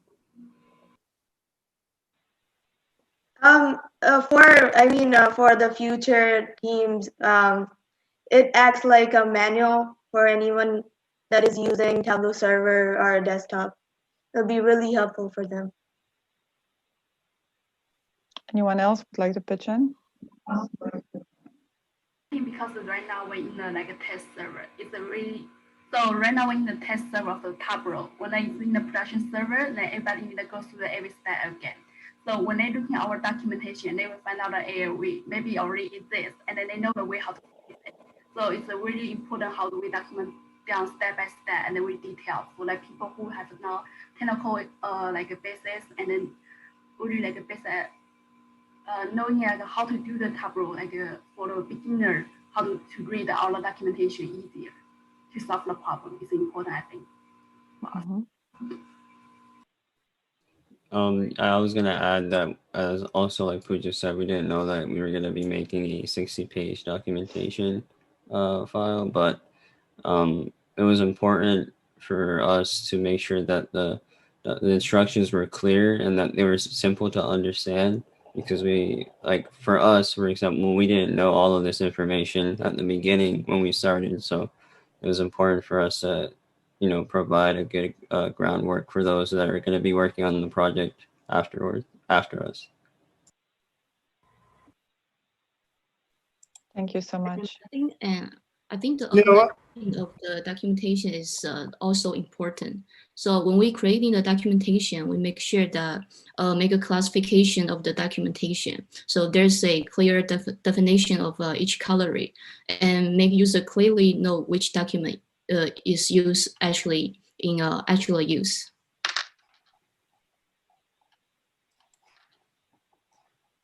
Thank you. Yeah, I was about to say, I think these guys are underselling themselves a little bit. I've counted, it's actually over 200 pages long, and it's actually two separate documents. One that's the actual upgrade documentation and one that's a user manual for regular users. Yeah, this is Shigam. I like the comments, special the remark by Michael and Glenn. Is that if you get a problem, so you try to solve the problem, right? Take the ownership of the problems. So my question for you is, I mean, I look at what you're required to do. What the CS program prepare you, and when it's not, how do you fill the gaps? How do you, what approach you take so that you can learn the skill and get the job done?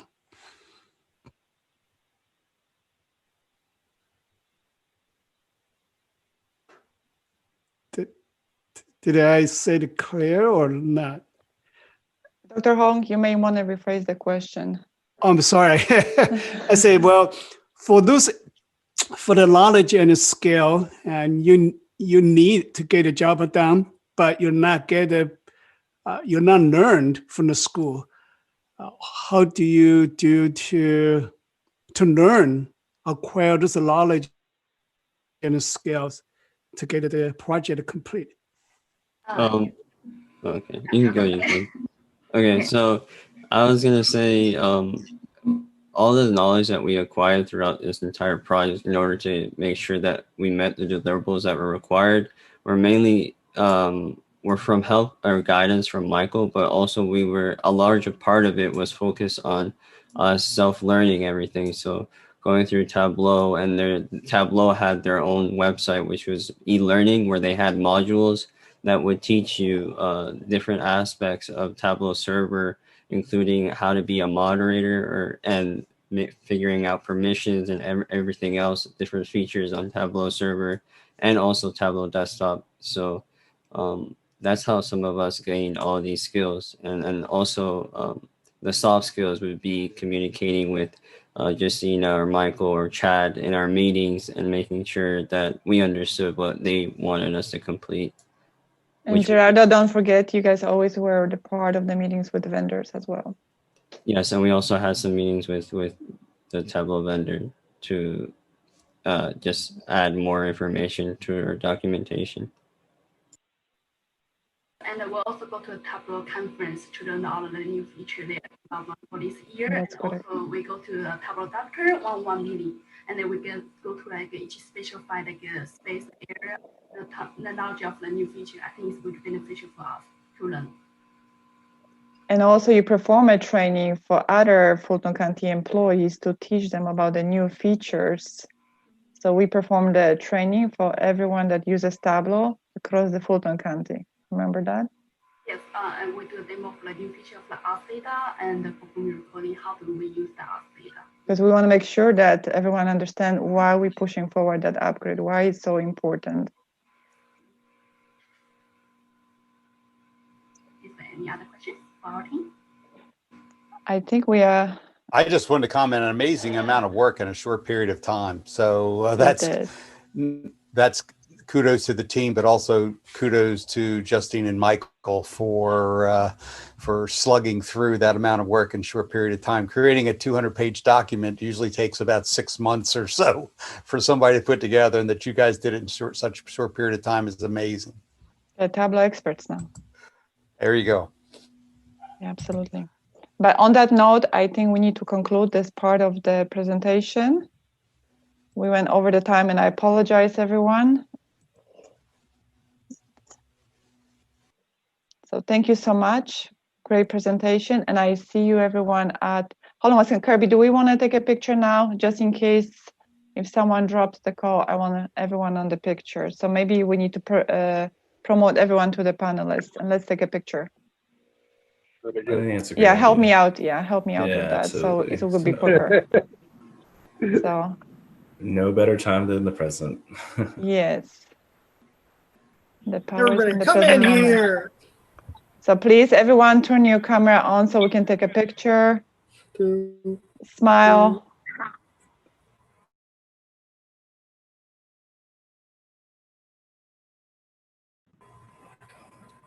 Oops. Lots of cameras still not on. Lots of cameras still not on. There we go. There we go. Here it comes. Here it comes. No, And no shame. also, while I am Right.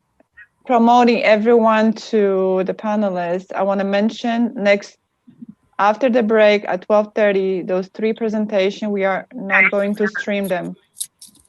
Those are security projects. So I just want to make sure that everyone is aware of that. And we will be back on YouTube at 1:15. Yep. Steve Williams with us or no? Glenn, can you please? Kirby. Steve Williams, Kirby. Yes.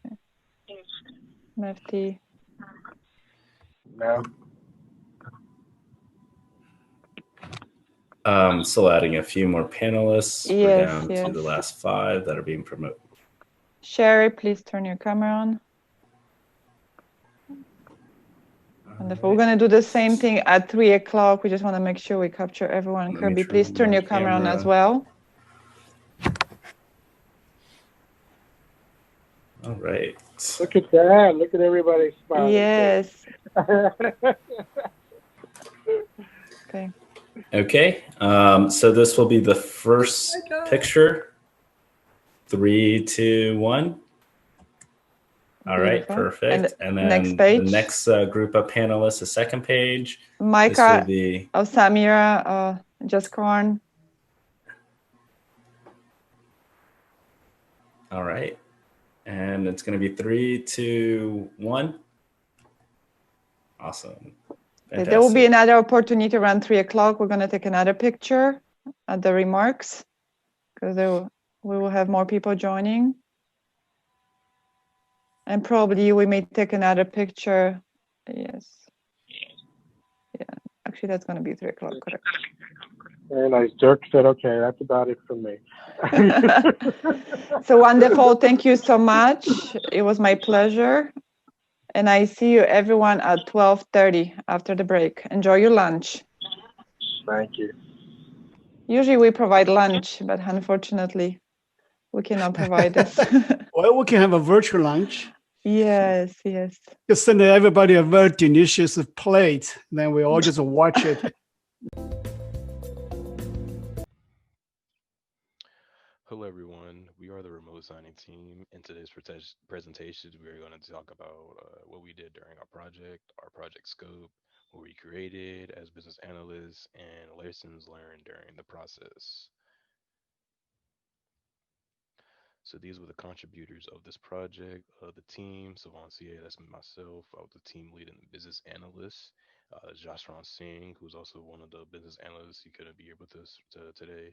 Our sponsor, Justyna Grinholc, and our clients, Ann Wilson and Sherry McNair. So let's talk about a little bit about the project and what the project was basically about. So this project entails us as team to perform business analyst duties before any implementation of integration of the platforms. These duties such as drawing models based on client feedback, rewatching and drafting additional documents, and to put into context, when we were tasked with analyzing the remote signing team project outlines the process for requests to purchase, which is basically an invoice to follow a workflow. The point of this project is to understand the current protocol and how a digital signature should assist with the problem. So this here is our infographic, kind of go over what we did over the past few months. So first thing we kind of had to understand was to develop our scope. And that kind of just our project involved analyzing the current workflow for Fulton County procurement team and how they use Remedy Force. And Remedy Force is their kind of IT management platform and what they use to manage tasks and follow. Remedy Force can also generate tickets that can also follow a workflow that be able to be tasks to be done by a certain amount of people. And for this certain project, we was kind of working more so with the procurement team. And so after we kind of develop our scope, we kind of had to understand the current process of the procurement of how requisition and invoicing works. And then from there, we kind of just went to it, our research of into the companies we was looking into. So that was the platforms we were looking into. So that was Adobe Sign, Docusign, and Remedy Force. We kind of did this where just observations on the company websites and multitude of interview questions with our clients, because most of our weekly presentations were just going over, any questions we had, or most of like, understanding the current process, as I was kind of a deeply that was very important, as we kind of had to figure out kind of what our final deliverables were, and doing that by actually talking to our sponsors. That's how we learned everything. So from there, we kind of just had our recommendations, and this is our business requirement document, which I'll be going over a little bit later. So in this, so this is basically the requisition. I'm gonna be talking about requisition phase real quick. Right here, this is request to initiate a sample. So if a requester is usually like a project manager or just employee, they want to procure an item, they will actually send this form here over to technical support, where it then gets followed in through that workflow, and it also goes through an approval process. The requester will have to make sure this form is signed, or else this will not be able to go through anything at all and be denied at first contact.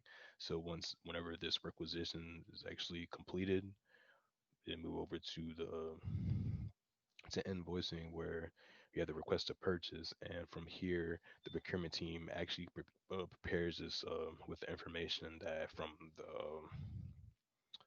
the requisition phase. So after this form is sent back to the requester will have to sign this form, and it gets sent back through the technical support again, and then it'll also go through an approval process, and that takes us to our as-is model as we was working with the invoicing. And here, once this form is handed back to the requester, which will be the FC employee here, we then follow this start line that goes through. They have to send the invoice via email or hand it in.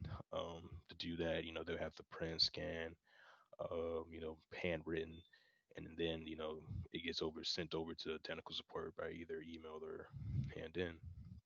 And then again, they will scan this invoice in the remedy for us, where it then auto generates a ticket that also gets followed through a workflow.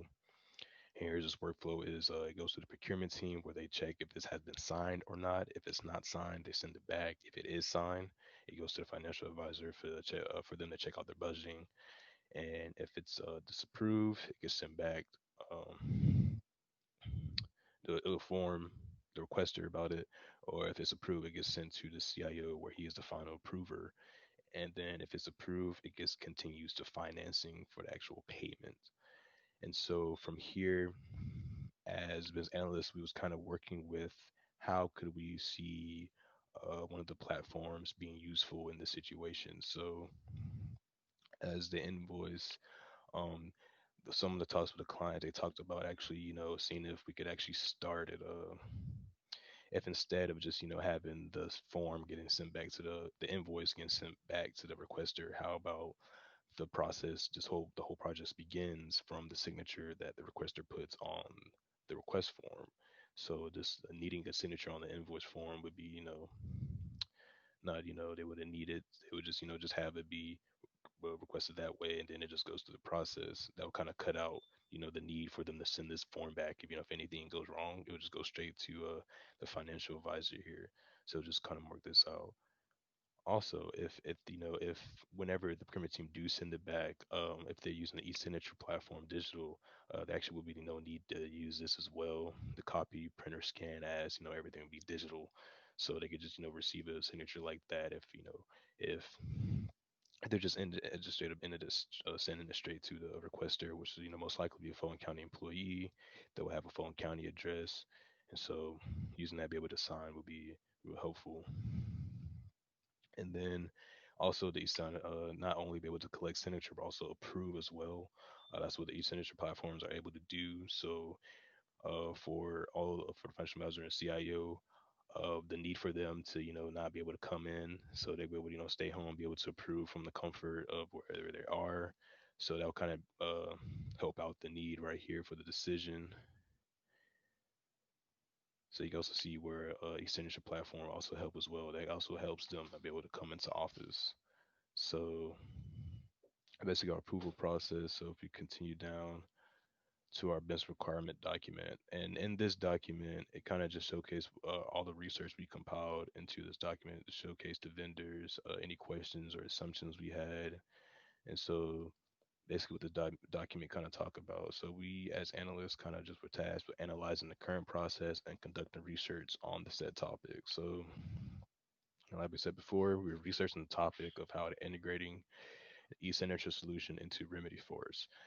The e-signing platforms, excuse me, the e-signing platform research were with the Docusign and Adobe Sign. And the quick story about those were Docusign was where we originally were assigned to, as doing more so of our research on, seeing what they could do and asking kind of like how could we implement that solution into it. But as if time further went on, we kind of figured out from some of the internal NFC employees that Adobe Sign might actually be a better choice, just because some people in the procurement team already use Adobe Sign and already is pretty familiar with it. And also, we also found out that also the Adobe Adobe Sign's parent company also has a partnership with Fulton County. They already have licenses to use.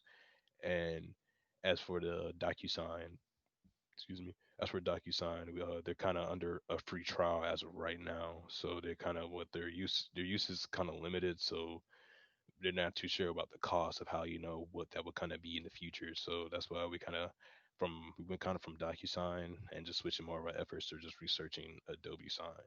So, but in our business requirement document, we kind of have both research about the two, as those are the two platforms we had. And, it's kind of a good thing as well, just in case you never know pricing might change or offers might change. So in the future, so that's always a good thing that we have actually both of those two platforms listed in our document. And then also in our document, we kind of we understand each stakeholder's role in the process. This kind of was from so this was kind of from more so from our as is model that we had. Um, our purpose of the project, requirements, the system should be able to implement, and questions and answers answered by the vendors. We also include in there as well kind of our assumption of kind of how to integrate actually the two platforms into Remedy Force. But again, those are kind of assumptions because we were still in the middle of talks with the vendors, seeing what they could do. So again, that's why we kind of just have a business requirement document as something that we could just leave Fulton County with, as if they were ever want to take this project up again or give this to another capstone group. My recommendation would just point them to this document first, so they would better understand what the current problems with the procurement team as it is right now, and how could we use this e-signing solution to actually implement, and how they can actually take this to vendors, ask them more questions, or get some of the assumptions more answered as well. So that's kind of what we leave Fulton County with, is our business requirement document where we have our research and everything that's compiled into there.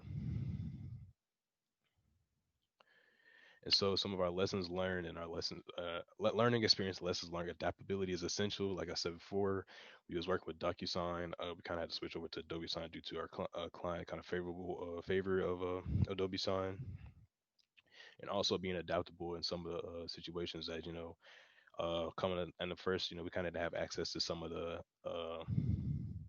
network, like Remedy Force. We kind of had to do a little workaround for that as well. They actually look into that, how we can figure out about Remedy Force and how, and our research, how can we uh be able to not be able to use Remedy Force, but use Remedy Force, and yeah, we didn't have access to it to use Remedy Force, so that kind of we had to adapt to that as well. So we kind of did that by screen sharing and having Anne kind of showcasing Remedy Force to us as well. So that kind of helped us out. So being adaptable in that situation was essential. And also one of the lessons we kind of learned was communication, frequent and clear.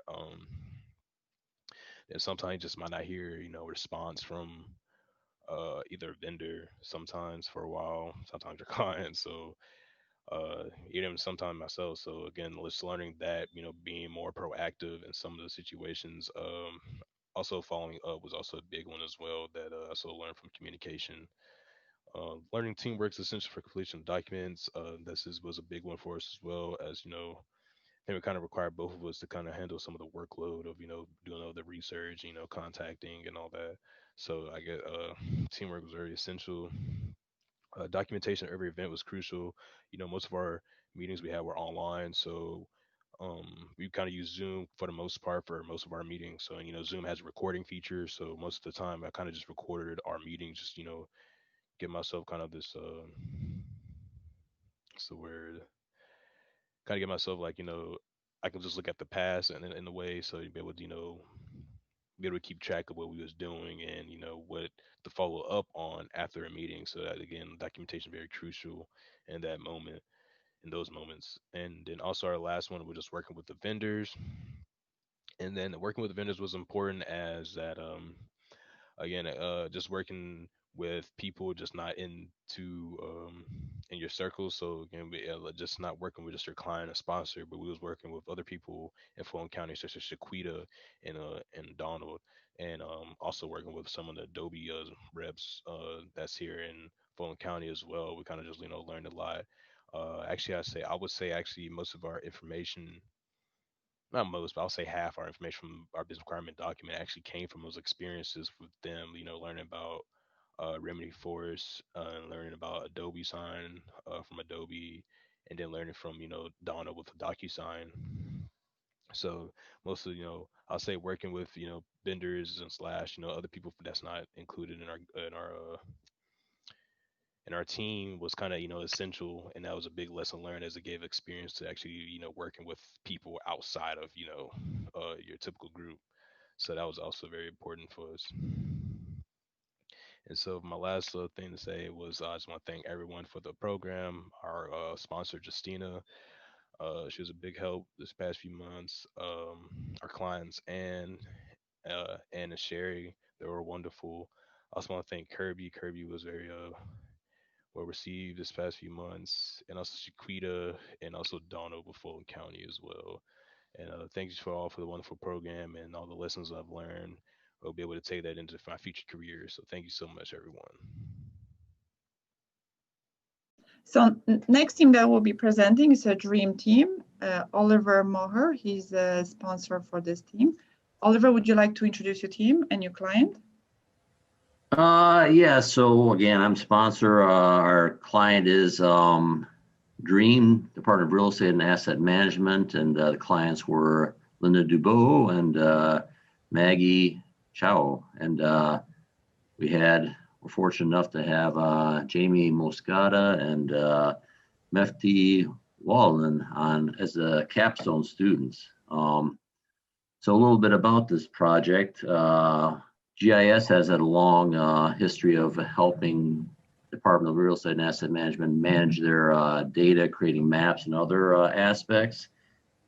We had developed a application for them to manage their real estate and asset items.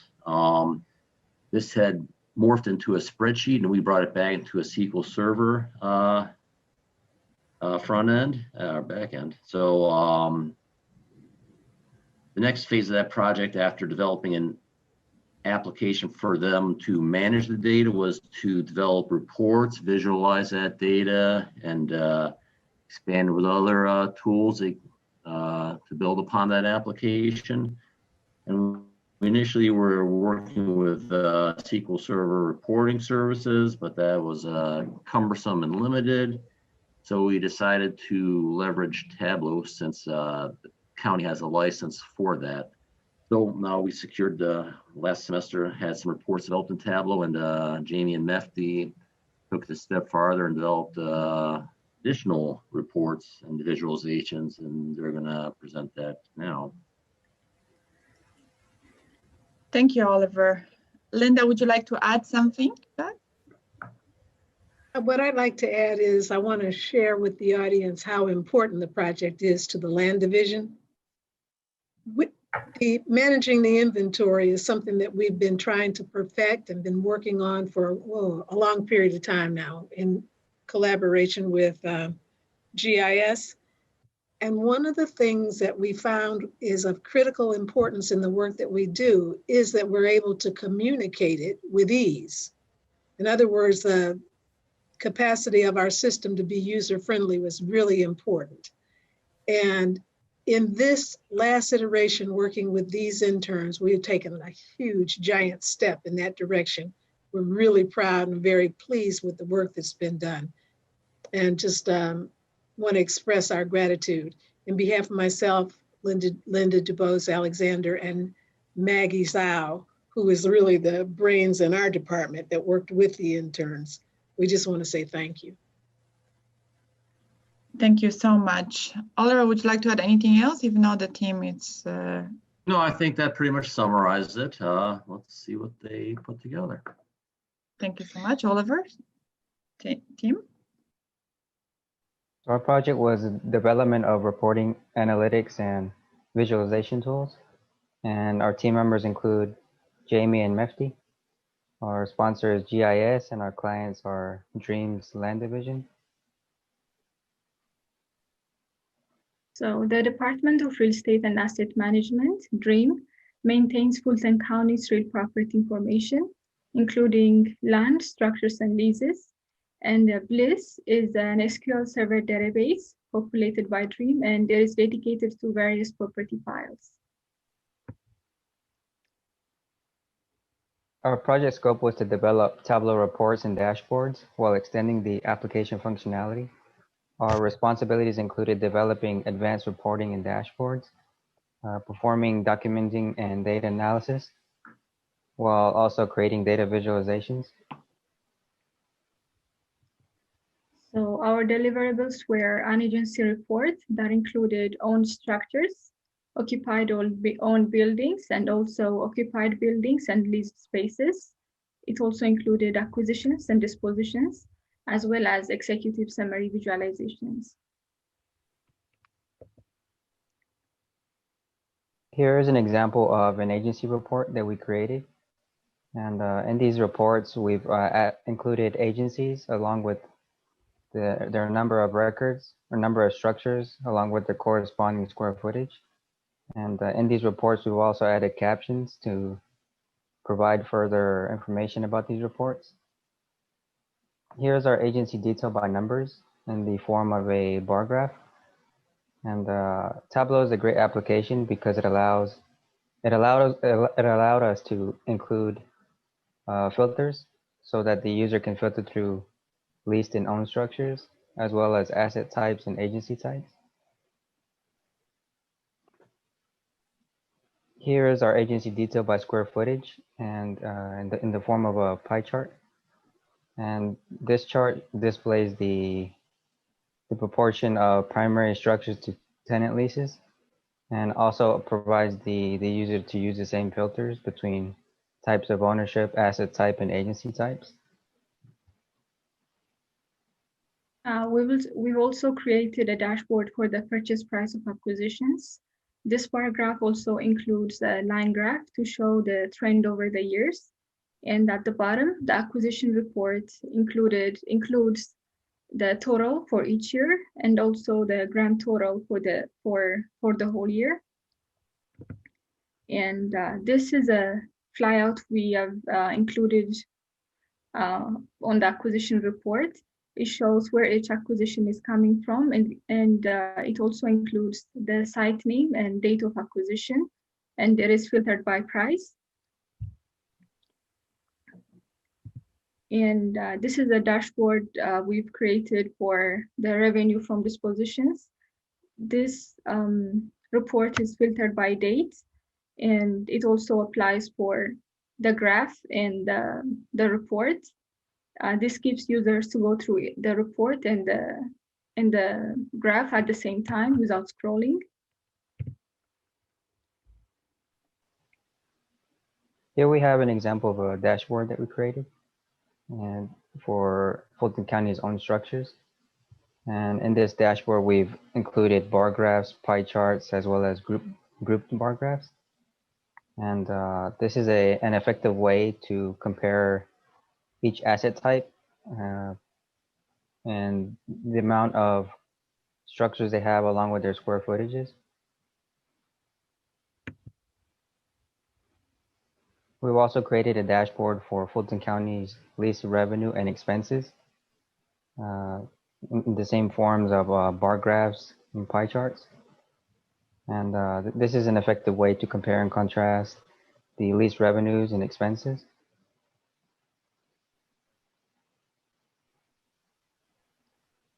And we've also created a dashboard for Fulton County's own land parcels and bar graphs and pie charts. And here we're able to, this dashboard allows the user to view how each land parcel or land parcels are divided between green space, improved land, and vacant land. And that concludes all of our dashboards that we've created along with our visualizations. So our recommendation is we recommend the Department of Real Estate and Asset Management to continue using Tableau in the future to build reports and create user-responsive dashboards. We've only scratched the surface of what Tableau has to offer, as there are still many features that can be applied. Some of the lessons that we've learned are the importance of communication with sponsors and clients, understanding different visualization tools, as well as understanding project deliverables and meeting deadlines.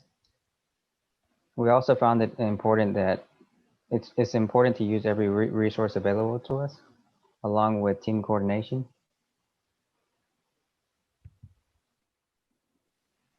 And that's our final presentation. Do you have any questions? Thank you. Let me check if there's any question in the audience. I see Slaton has a question for the team.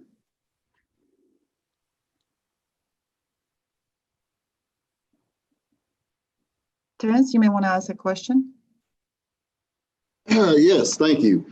I was curious about your interaction. You talked about communication with your customer and your team coordination. When it came down to your deliverables of the dashboards for the executives, what parameters were you given to work from? What were some of the things that the executives were looking for when when they asked for, I want to be able to see this? What was it that they questioned you with? Yeah, so one of the main things I think was to make sure that all of the information was displayed in a clear and concise way. So if a dashboard had too much information, that might get confusing. And if a dashboard was too simple, it might be lacking information that could be useful to the user. So that was one of the things that was given or emphasized on. Okay. And were there any checks or balances that you were able to utilize to verify that the data that you presented was accurate? Yes, we made sure that all of the data was accurate by going through and double checking with Maggie. We worked a lot one-on-one with her to make sure that the information that was being published was the correct information. So that's something that we made sure to double check. Jamie, you may want to clarify here that Maggie, she represents client side. So the collaboration with the clients is very important. Yeah, so Maggie was one of our clients, and she gave us all of she gave us a lot of requests and requirements that she wanted to be met and fulfilled. And along with that, she made sure that we made sure to get her feedback to make sure that we provided everything that she wanted from us. All right. And my last question is about you recommend that the county continue utilizing Tableau for this process. Do you believe that it's possible to start pulling trends data from what you've created here with your dashboards, actually, so they can start to see trends of more purchases in real estate or whatever the nature that they're looking for? Yes, I believe it's possible. The only issue we had was creating tables on the dashboards. but I think it's possible to create trends. Yes, so some of the features that we didn't use in this project are stories and timelines within Tableau. So I believe that's a useful feature to use for specifically for showing or displaying trends over time, and more specifically regarding visualizations and graphs. All right. Well, thank you for indulging my questions. It sounds like you did an excellent job on this project. All right, thank you. Thank you. And I would like to thank everyone that was involved in this project, all of our clients from Dream and Fulton County, Linda, Maggie, and Oliver, as well as Azar for helping us, and Justyna for providing us with this opportunity. Yeah. So thank you, everyone. Yeah, welcome. thank you. Thank you so much. Awesome job, guys.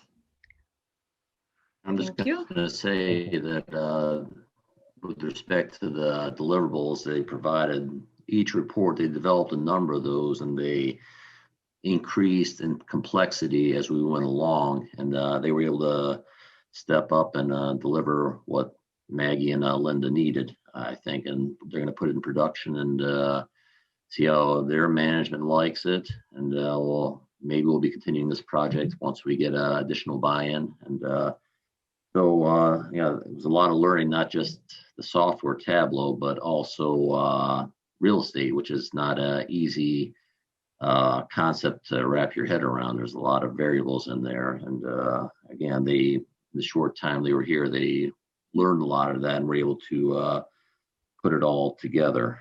So I think congratulate them for doing that. They really extended what we originally had.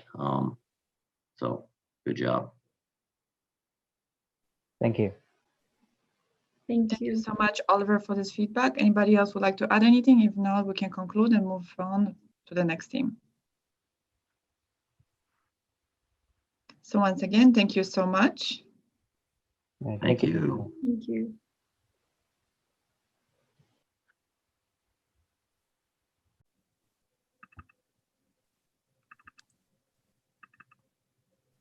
Wonderful.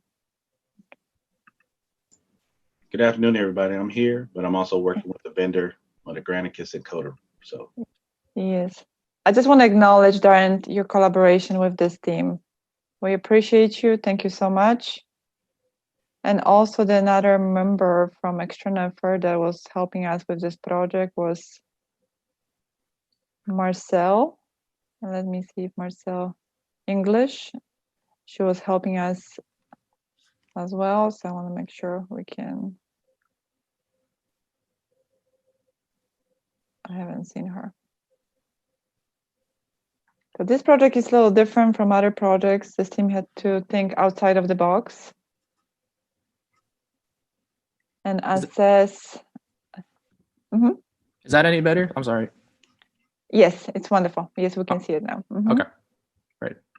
And they did a great job on assessing Fulton County virtual business. Go ahead.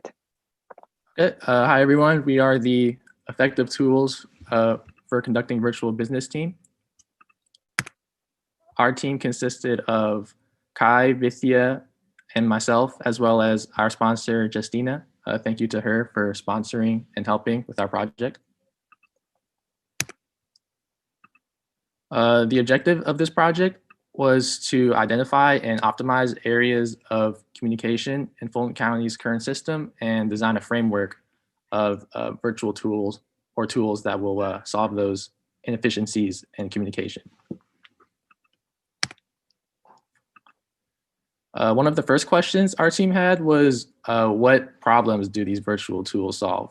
What makes a virtual tool successful? And based on our investigation in stakeholder interviews, meetings, and case studies, what the stakeholders were looking for were the ease of use, especially with the GUI, pricing, and security.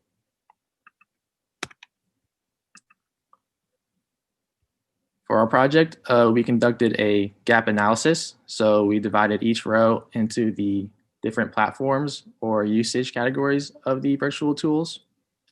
For the first row, the current state for video conferencing is that they have a contract with AT&T for Zoom accounts. And for my interviews, they use other platforms as well, such as WebEx and GoToMeeting.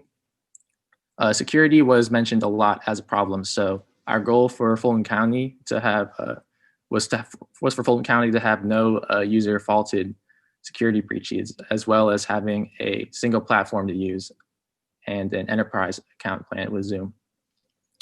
We ran an analysis and case study to narrow down which tools to use based on the criteria gained from interviews and surveys from the stakeholders and the students. Next, for communication, employees use multiple platforms, including GroupMe, Microsoft Teams, and emails, etc.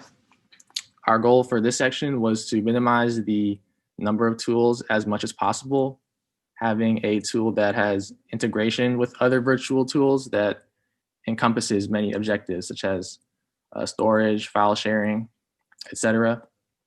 And also for the virtual tool to have an easy ease of use and multi-platform support, like with a phone or a computer. We assessed and decided on the virtual tool based on popularity, criteria, and the learning curve. And the last section with collaborative projects, there wasn't any being used currently. So our goal was to introduce a project management tool that can track real-time progress and completion as well as allow collaboration across different teams. We determined which tool to use based on the pros and cons of each virtual tool and based on communication and interviews with our stakeholders.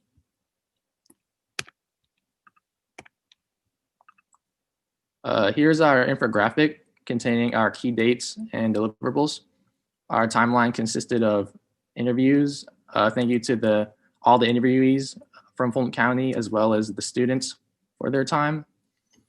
Also, it includes research on the virtual tools, analysis, as well as a survey thanks to the help from the Digital Hub team, as well as other deliverables, including the case study, implementation plan, etc. And I will now hand it over to Kai. So during our team, we did collaborate with the Digital Hub team so that we can create a survey using Qualtrics. We sent out this survey to various Fulton County employees in different departments to gauge their current needs and wants. With the survey results, we would utilize the survey results to implement a plan to see what works best and basically assess how well the employees are adjusting to remote work coming from in-person business. In the survey, we also identified resources and tools that would be more beneficial when working at home regarding platforms. Next slide, please. So from the survey results, we did see that 100% of employees preferred Zoom. 57% preferred Microsoft Teams. 33% was for Monday.com and Google Drive. And while 33% may not be a big number, it did outweigh all the other options. Next slide, please. So for the video conferencing tool for Zoom, we did go with enterprise pricings for the company because Fulton County is a big enterprise. Some important features are that it has up to 500 participants. It does have code annotations because during interviews we did find that that is an important feature that employees do want. They have breakout rooms. And one thing that they do that is a big concern with Zoom is security. They have upped their security to having a single sign-on. TLS, which is transport layer security encryptions. They have advanced encryption standards. It's end-to-end and it's secure real-time transport protocol. They also have passcode locks for all the meetings as well. They do range for around $360 per year per user currently for their enterprise prices. Next slide. For the instant messaging for Teams, it is around $20 per user per month. So with that, it has a lot of features for chatting and instant messaging, where 500,000 users max per organization. There is unlimited messages and real-time collaboration in Office with the Office apps, which is we did find that is something that employees want integrated. So being able to chat and integrate Office apps are a plus for Microsoft Teams. And with the Office 365 E3, you do get other apps such as SharePoint, Online, Yammers, Planner, and Stream. There also is file storages of up to 1 terabyte per organization, plus an additional 10 gigabytes per license. Next slide, please. So with the security for Teams, they do have multi-factor authentications, rights management services, and information protection capabilities. Everything is encrypted end-to-end. It's not, the security features aren't just applied to conversations. When file sharing, it is implied within the file sharing as well. So any files shared are highly secured. And a bonus is that Microsoft Teams, they spend around $1 billion annually towards their cybersecurity to fight off about 5 billion cyber threats. So they are always making sure that their security is up to date. As for cloud storage, it's been determined that Google Drive will continue to be used as the main tool since Fulton County already uses it. Everyone's familiar with it, and notable features include compatibility with widely used file types from Microsoft Office, such as Outlook, Word, Excel, and PowerPoint. The files are synced, shared, collaborated on, and auto-saved in real time. The best part being is that all these services are free, limited only by the storage space on the cloud, which can vary on enterprise plans, but on the standard business plan, it will be $12 per user per month. Features that help with productivity are the built-in AI, which learn files that you frequent most to display any important files, easy to navigate and use UI, file sharing permissions, and file system migrations. Google's Drive security qualities are the same as any Google product, so high-end and feature two-factor authentication.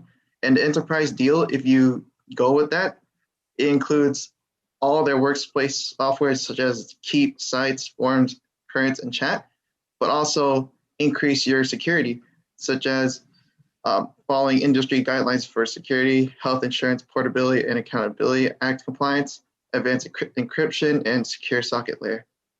Next slide, please. The project management tool based on our research and surveys is Monday.com, which has great collaboration tools, including Whiteboard, unlimited free viewing, 1,000 gigs of storage, embedded docs, integration of Zoom, and other third-party applications, to name a few being Excel, Slack, Dropbox, Drive, and an update tracking section. It has apps for mobile, therefore allowing collaboration across multiple platforms or on the go. Automated actions in response to checkpoints such as auto-checking. All activity logs are recorded and saved up to the past 5 years. And dashboards allow for 50 boards each, which are displays of charts, progressions, activity logs, chats, basically your main hub, and various views to maintain organization and tracking. Again, pricing isn't given for enterprise plans and only gained from contacting sales. Next slide, please. Monday contains built-in security features like data encryption and multi-factor authentication, single sign-on for Google, and integration with various others. If on an enterprise plan, Monday also offers OneLogin, which is a cloud-based identity and access management provider that uses SAML and allows you to use Monday through an identity provider of your choosing. So security is increased and also is in your hands as well. Next slide, please. For an added suggestion regarding file sharing for development or codes, we did an analysis on GitLab versus GitHub, where GitLab leads in features by having a complete DevOps package where GitHub requires third-party monitoring of all changes, issuing trackers, waits, and milestones, where GitHub has discussions and comment history and tracking. From a peer student survey about which was preferred, GitHub was preferred with reasons from the answers being easier to use, smoother UI, more experience in GitHub, and some are only familiar with GitHub and never hearing or trying GitLab before. And these are our learning experiences. I'll let Christian explain his. Okay, thank you. Yeah, for me, I learned that transparency and frequent communication was essential. Even when there were slight bumps, making sure everyone was on the same page, we were able to tackle those problems. Also, learning to embrace and be open to learning new ideas from teammates, sponsors, and stakeholders was important because, especially as beginners in project management, being able to adapt to learning new ideas was a big part in accomplishing what we did. The most important thing I learned was that not everything goes as planned. There are some things that are thrown in during the projects, and the only way to work with that is to adapt and learn. Because with this project, everything didn't go according to plan. There were some things that were thrown in that we had to adjust, and there were some things where we got lost on, but Justyna did help us and guide us. What I learned was if there are any doubts or confusion in terms of understanding between the client and the project management, is always ask questions for clarity. You want to deliver what's wanted instead of what sounds correct to you, because especially when scope creep is introduced, there usually it's new deliverables that you are unsure of because that was not given to you at the very beginning. So you need to discuss it as you go as much as possible. Thank you. And that concludes our presentation. Thank you. Excellent, great job. Turn it down. Any questions from the attendees? I just have a comment, and I'm sure Justyna can say this as well. Learning that no project goes as planned is a valuable lesson, because Gartner released a study a few years ago that said no project in the history of the world has gone exactly as planned. So understand that change is constant, and learning that now is valuable, because I'm sure you got thrown some loops. If you've listened to any other teams, they've all got thrown curveballs as well. Well, welcome to the real world, because that's kind of what happens in every project. Now, maybe Justyna's projects have always gone exactly as planned, but I have never experienced that ever. I mean, some changes are small, some are large, but something always changes. Absolutely, that's a great point, Professor Martin. And we actually had about 3 weeks ago team building on agile methodology, and students learn how important is the feedback from the client. And as much feedback you receive from the client, the scope is changing, the need is changing, the technology is changing. So the agile methodology is so important. Yes, agreed. Also, somebody had mentioned about constantly asking questions. I don't know what it is about people not asking questions. You're fortunate to have somebody like Justyna there who you can always go to for questions, but it's better to ask a question and appear as if you don't know than get to the end of the project and not deliver what they want. So there are no stupid questions. Just ask the questions. Don't worry about the results, because unfortunately, and you're not alone, everybody's been in your shoes. We get out of college and we think we know everything, and it turns out you don't know a whole lot of anything. And the people that you're asking the questions from, they understand the environment and what's going on there. So don't be afraid to ask questions ever, at any age, right? If I don't know now, I ask Dr. Hung. He has all the answers. So that's what I do. We are always the students, correct? We are always learning. Kirby, are there any questions in the QA? Yes, we have from Michael. First question is about the difference between GitLab and GitHub. What was the oddest difference you found between the two? From my research, there was no single like main difference. It's just like a lot of various features that GitLab has over GitHub, such as unlimited public and private repositories as well. They have a significantly cheaper plan for a non-enterprise at about $39 per user compared to GitHub's $84. On paper, GitLab just seems to be overall better, but the user base is about like maybe less than 5% of GitHub's, and it's also not well known. I know Michael's students, they have used GitLab, so maybe they will elaborate a little bit more on that during their presentations. Any other questions? No other questions at this time. Mm-hmm. And a question for the team, what is your overall experience working with different Fulton County employees, conducting those surveys? It was very informative and enjoyable. Like, it was really interesting meeting the various departments, listening to different people's expertise, and it, like, having all that perspective and information from different fields lets you broaden your horizon and like be more descriptive in the presentations. I was going to say, don't be shy, team. Let them know the person that you had the most fun was Darren. I was listening a little bit. I just want to echo Professor Martin, a lot of things. One thing that I would add in terms of the communication, when you deal with a client or customer, I like to say client versus a customer or partner, ask them what's the best means of communication. What do they choose? Because sometimes generational gap, you know, a lot of people are not as personal and they like to text or email. But when you engage your client or customer, you know, ask them, you know, what method. I like the phone call sometimes just to hear somebody. So I know with the virtual business type of thing, I just, as a project manager, communication is key, but learn what your client chooses to communicate, the method they use. And I think you'll be very successful at that. But good luck to each and every one of you all. Hopefully one day, 2020, you might be applying for one of my jobs. I'm just throwing out little plugs out there. We got a lot of good projects to work on. So good luck to each and every one. Thank you for working with us, Darren. Thank you, Darren. Thank you for your feedback. Thank you so much. It was a pleasure working with you.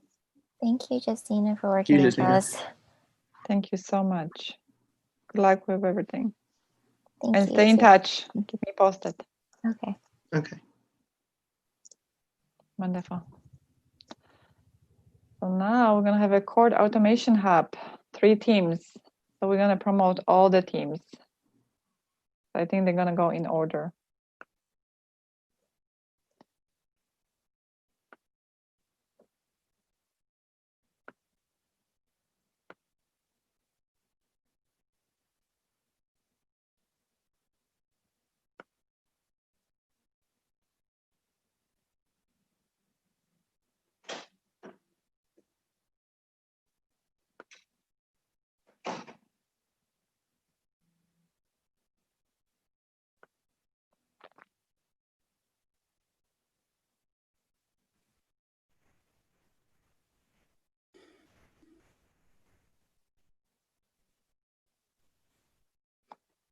Terrence, you didn't get the memo about the background? You want us to quickly send it to you? That looks really nice. I That's love pretty it. impressive. Yeah. Yes, love it. Yeah, I got left out of that one. That looks really nice. And Terrence, in terms of the later steps, I'm just going to tell the interns to see an email from me, and that should take care Michael, of the we'll discuss this later. Let's focus on the presentation. Thank you, Michael. I did change clothes though, if anybody knows. You look very professional. Hello, Judge Cox. How's everybody doing? Hi, Justyna. How's everybody?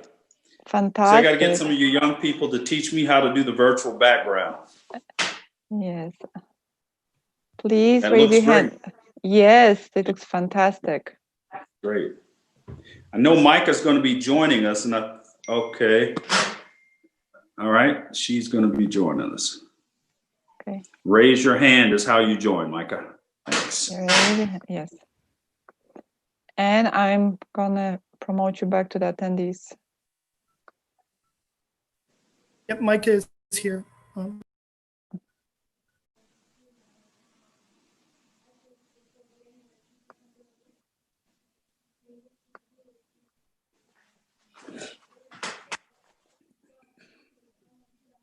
Okay.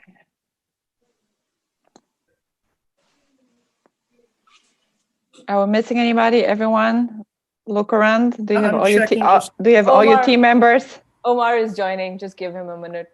Okay, Omar wonderful. just No joined. problem. Yeah. Michael, And thank you. Mike is also yet to join, I believe. Sorry, Min.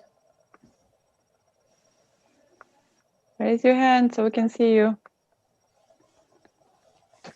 I just love it how that looks like. That's a Wow. fabulous idea. Wow.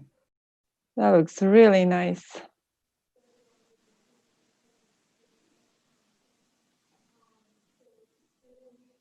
The credit goes to Micah because she, like when we had the dry run with her, she suggested it, and yeah, here we are. Go, Micah. That's a creativity.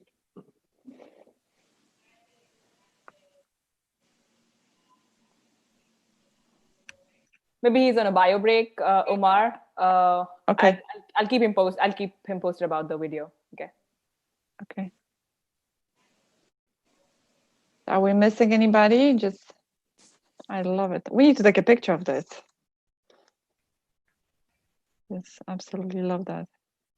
I wish I could remove myself and put myself on the bottom so we could, is there a way? Love it. Yeah, I think you can do that when you mute your mic. So usually the active participants are pushed to the first. No, it's the same. You did move down for us. I did? Yeah, yeah. You're Oh, on the third row. You're on the third. Okay. Oh, I see. I see. Oh, wow. Okay. Always learning from these students, man. Absolutely. We always the students. Don't forget that. Hey, Justyna, Omar is, I think, waiting for him to be made, like for him to be into this panel. Okay, I see him now. Beautiful. Okay. Be right back. Hi.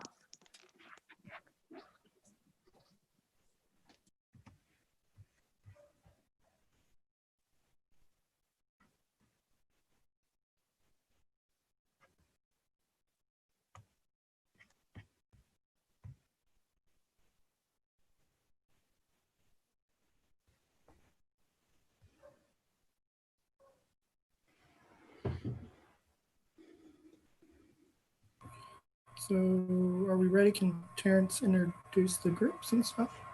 Yeah, are we ready, Justin? Hold on 1 second, Michael. Gotcha.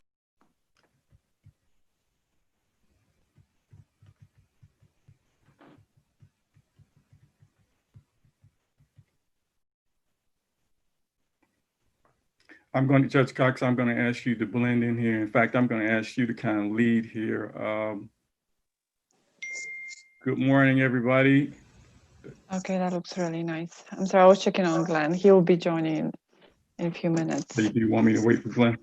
No. We can move forward, Terrence, but he will be joining soon. But I want to take a picture with, so I'm gonna mute myself. So Kirby, you can see it, everyone. And maybe Terrence, you can mute yourself so they can take a picture of everyone that has the background. Sure. And let us know how that looks like.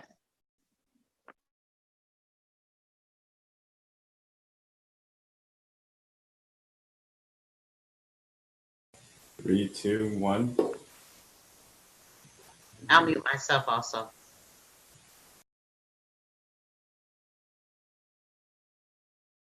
It looks great. Okay, thank you so much. That's phenomenal. Thank you. Okay, now please let me know who is presenting so I can make you a co-host.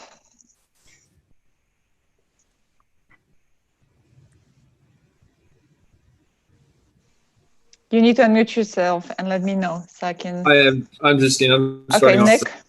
Okay, Nick is first. I'm gonna, so it's a seamless flow. I'm gonna make everyone a co-host that is presenting from the core automation. So who's next? I will be presenting. Kartika. I'll be presenting. And Omar. You guys look so sharp. Thank you.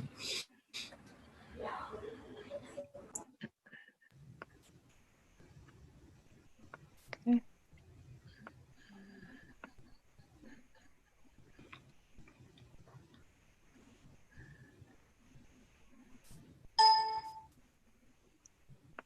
Whenever you're ready, Terrence and Judge Cox. Okay, Terrence, did you still want me to just start off and say hello? Yeah, I'll kick it off, Judge, and then Okay, turn it yes, over sir. to you. Good morning, good afternoon, everybody. Yes. This is the court Good afternoon. automation team. I am proud to present to you the court automation team, but before I do, let me offer a little background because this is not a new project. This project was a holdover from last semester, some outstanding work that some of the students had done last semester around case duration. And with that, I will turn it over briefly to Judge Cox to talk about that and kind of like just a couple minutes of how we got here. All right, thank you, Terrence, and good afternoon, everybody. Along with Micah, and this originated with Glenn, Terrence, and I, when we talked about the concept of introducing artificial intelligence into case duration and case movement. As a quote unquote big city trial judge with criminal and civil cases, the thought was that how can we make cases move through the criminal justice system more smoothly? We had some fits and stops through meeting with various vendors. This might get a laugh out of Glenn and Terrence. Ultimately, we didn't land in a place where it was going anywhere. And then every person, every addition bought more resources. Justyna then came and bought you wonderful young people with your skill in augmented intelligence and applying that to the real world. And Micah, who's a member of my team, brought the expertise, the subject matter expertise into the job of scheduling cases. So as a judge, you know, we have staffs around us that help us to do our job. So we move criminal cases and civil cases. So the goal, again, through this whole process is to find out how can we move cases more efficiently and effectively through the criminal justice system. So again, thank you for your contributions to the project. Another significant addition to this, and I don't want to say this and then I'll be quiet, is Michael. Michael came on as a bridge sort of between the subject matter expert group, the planning expert group, which was Justyna, and the technical expertise that you all bring to the table. So Michael sort of shaped and formulated the technical approach to the problem, which I think we're still benefiting from today. So again, thank you very much. Thank you so much, Judge Cox. You're welcome. So we have 3 teams here. The first team that's Micah, hold on one sec. Micah, hold on 1 second. I would love to see if Micah would like to say something. No, that's okay. I'm great. I'm just going to sit back and watch these guys. You guys look awesome. Glenn, we cannot hear you.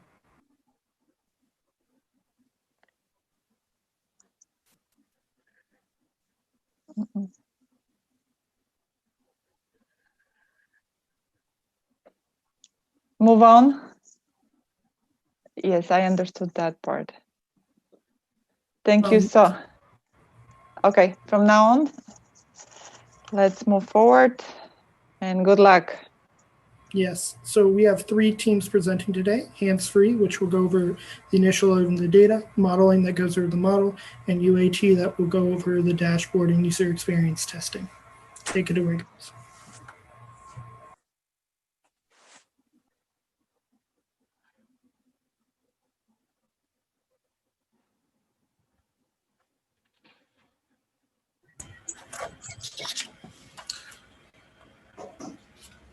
Can everyone hear me?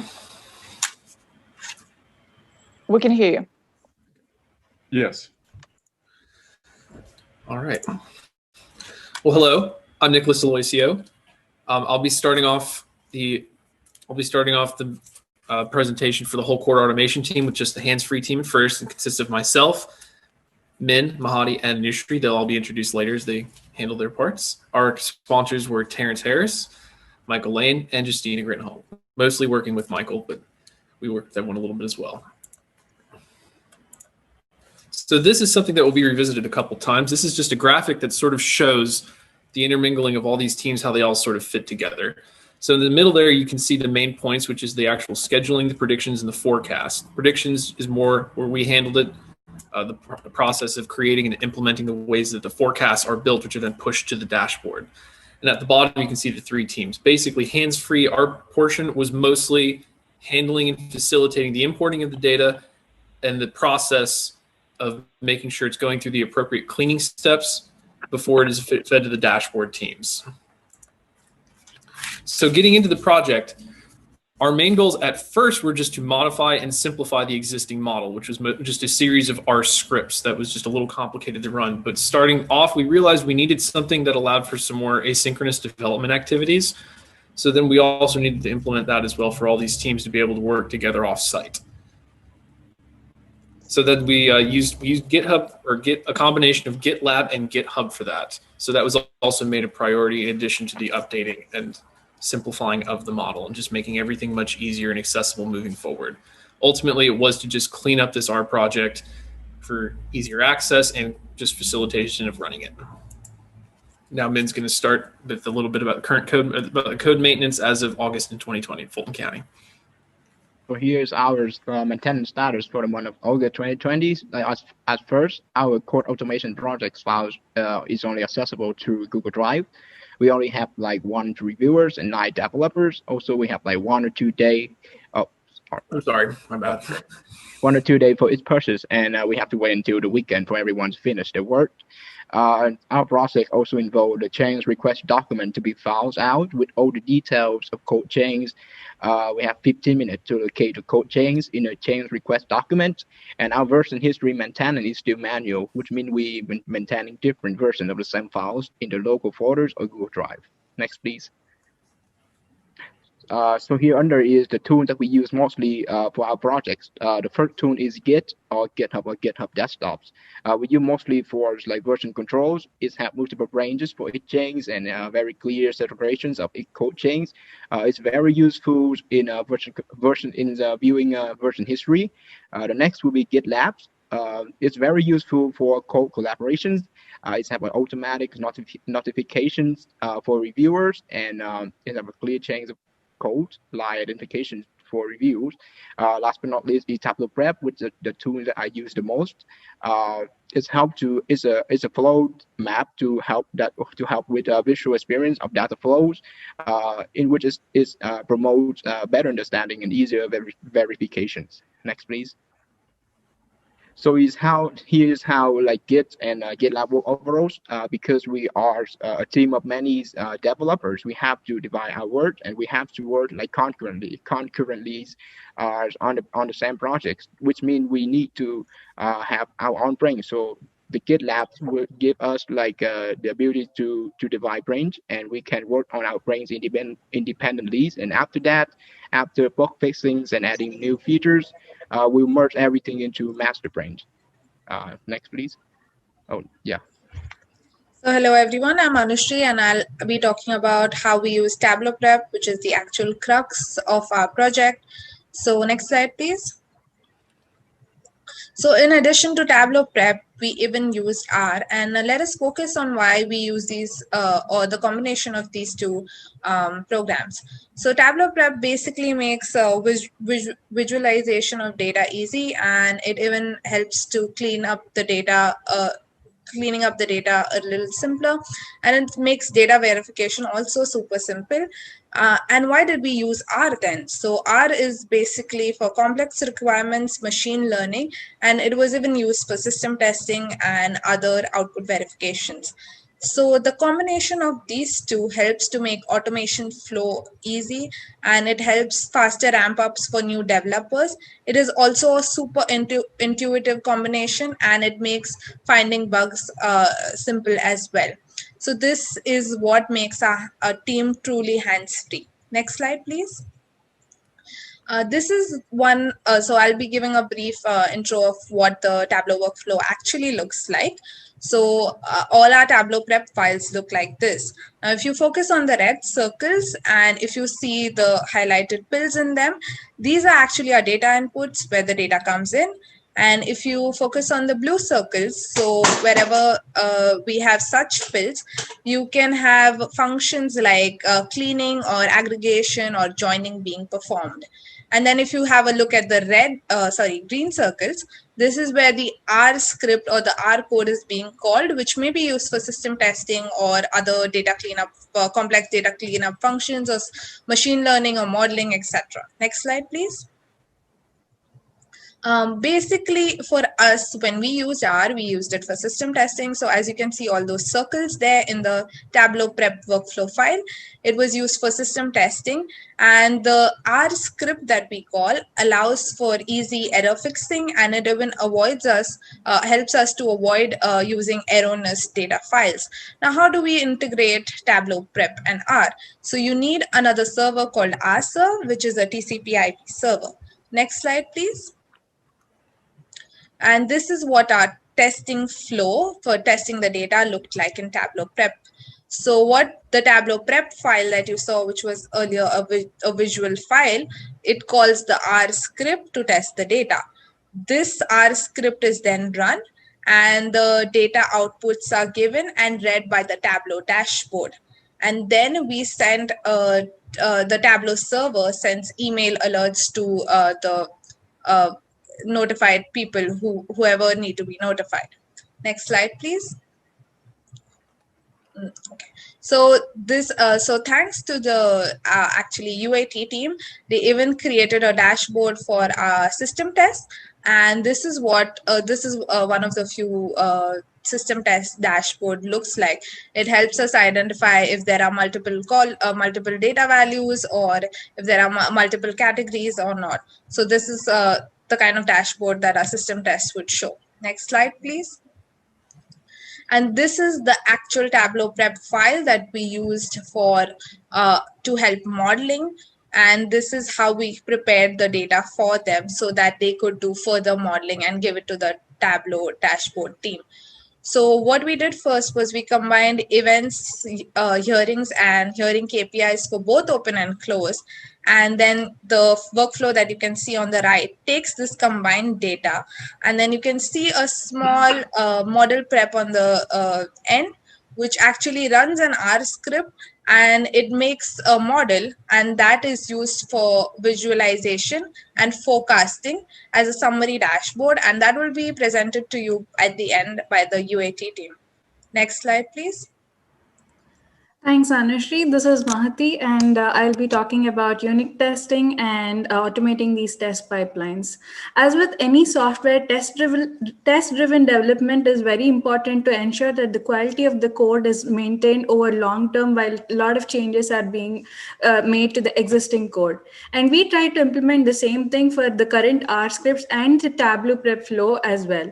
And I'll be showing how we did that. Next slide, please.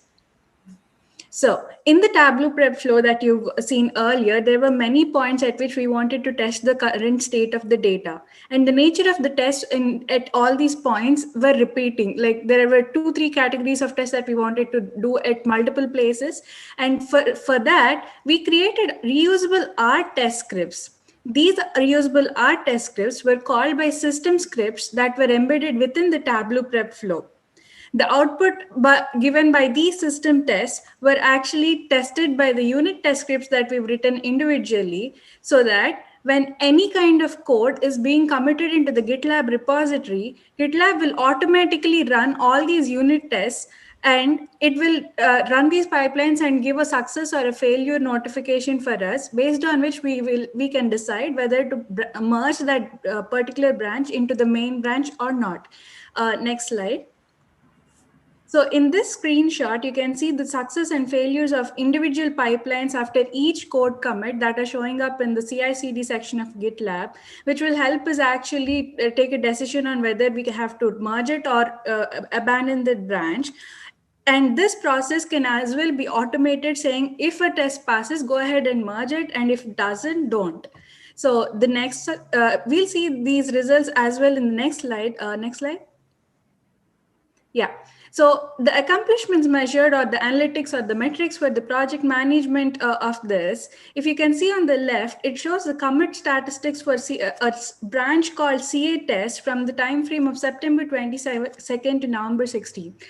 If you see that, we've done almost 115 commits over the whole, by almost 14 authors in that project, or with a metric of 2.1 commits a day. And if you can see how well GitLab repository is being utilized by multiple developers to be able to successfully collaborate with each other. And on the right, you see the pipeline statistics for the same branch from the time frame 24th October to 23rd October. The lines in the blue actually indicate the total number of test runs or the pipelines that have been passed after each code commit. Now, and the lines in the red indicate all the pipelines or the test runs that have been successful. This way, we can as well monitor the quality of the code that is being committed and make a check on if we have to make any kind of improvements. Next slide.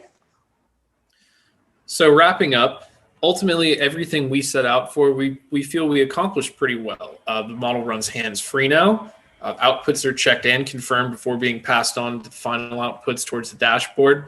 And general status of code maintenance has been improved across Fulton County, especially in terms of maintaining version control and error tracing in the combination with RServe and Tableau Prep. And as a bonus, with the implementation of GitLab, it's some really cool project management tools, like some of those things that Hadi was just showing as far as CI/CD pipelines and agile boards and problem creation, and also tracking actual resource, what resources are committing. So that's also some very useful stuff. And that concludes our presentation for the hands-free portion of court automation. I wanted to thank everyone involved and open the floor to any questions. Thank you, Nick. Any questions at this point? I think we can continue, and we may have questions for all entire court automation teams. Mm-hmm.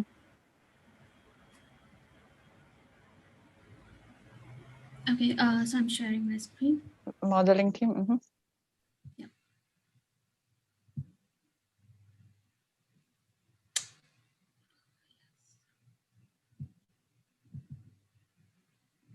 Okay.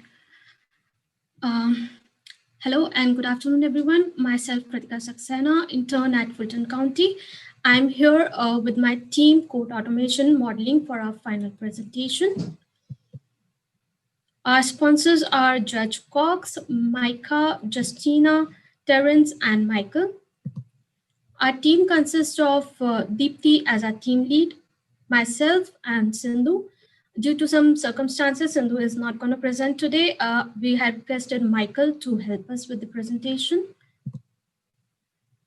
Once hand-free team was done with the automation process, they provide data to our team, and we use that data for implementing new models, creating a visual description of the business by analyzing and understanding the data. Here is a brief of our project. So we started with deep understanding of our customer needs, where we determined the business objectives and accordingly prepared our project plan. Then we explored the data provided by the client. We tried to identify a relationship among the data. Then we prepared the data by selecting, cleaning, and pre-processing the data file. After that, we analyzed the available data.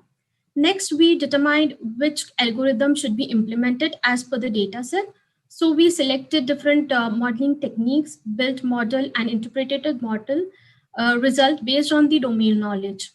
Next, we did visualization and evaluated the process. And the last step of our project was to deploy the model prepared. But process continues and need monitoring and maintenance to avoid issues during the operational phase of the model. Based on our understanding, we determined 3 goals for our project. Our first goal was to enhance the existing model approach implemented before COVID-19. Second, to find important variables for prediction. And finally, implement new model and new and better model to improve the accuracy and result. Here, we would like to throw some light on a model and techniques that we implemented. So on the left-hand side, we have previous model that was implemented by the other team in phase 2. It consists of rows, that is package, which was for making sure data is ordinal, random forest variable selection, SVM model hyperparameter tuning, and final prediction model. New model that was implemented by our team is XGBoost, which is a final model, and we will be covering it in coming slides. Main target encoding, variable importance graph, and line were few techniques that we use to enhance and improve the accuracy of our model. Code cleaning. So we started our project that time. We started with cleaning up the existing code, and we figured out there were a few errors, like there were redundancy and sampling errors in the code. So we decided to remove them. We also removed many lines of uncommented code, and then we restructured the model into smaller files so they are more manageable. So we created CMod file that was a main function, rows file which that makes sure data is ordinal, pick variable was for random forest variable selection, and final SVM model that was for hyperparameter tuning for SVM. Next, I would like to invite Michael and take it over from here. Thank you, Kritika. So again, I'm Michael. I'm covering for Sidney, who is currently at graduation.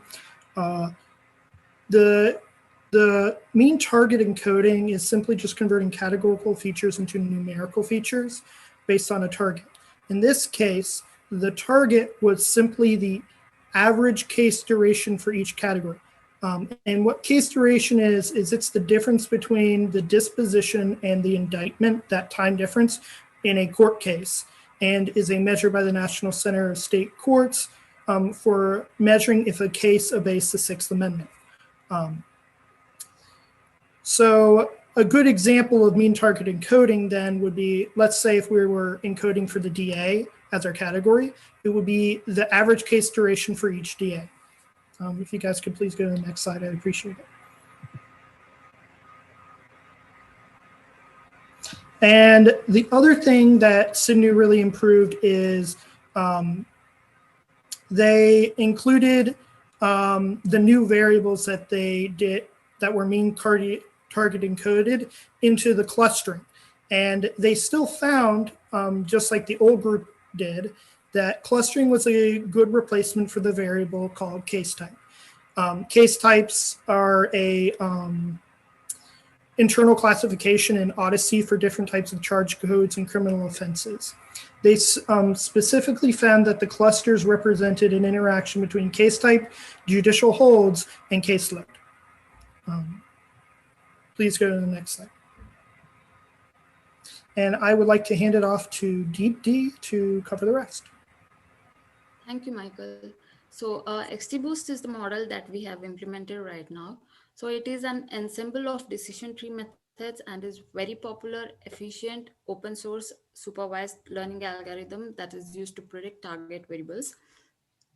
Apart from predicting the target variable, which in our case is the case duration, it is also very important to understand the variables which has the highest contribution and influences most on the prediction.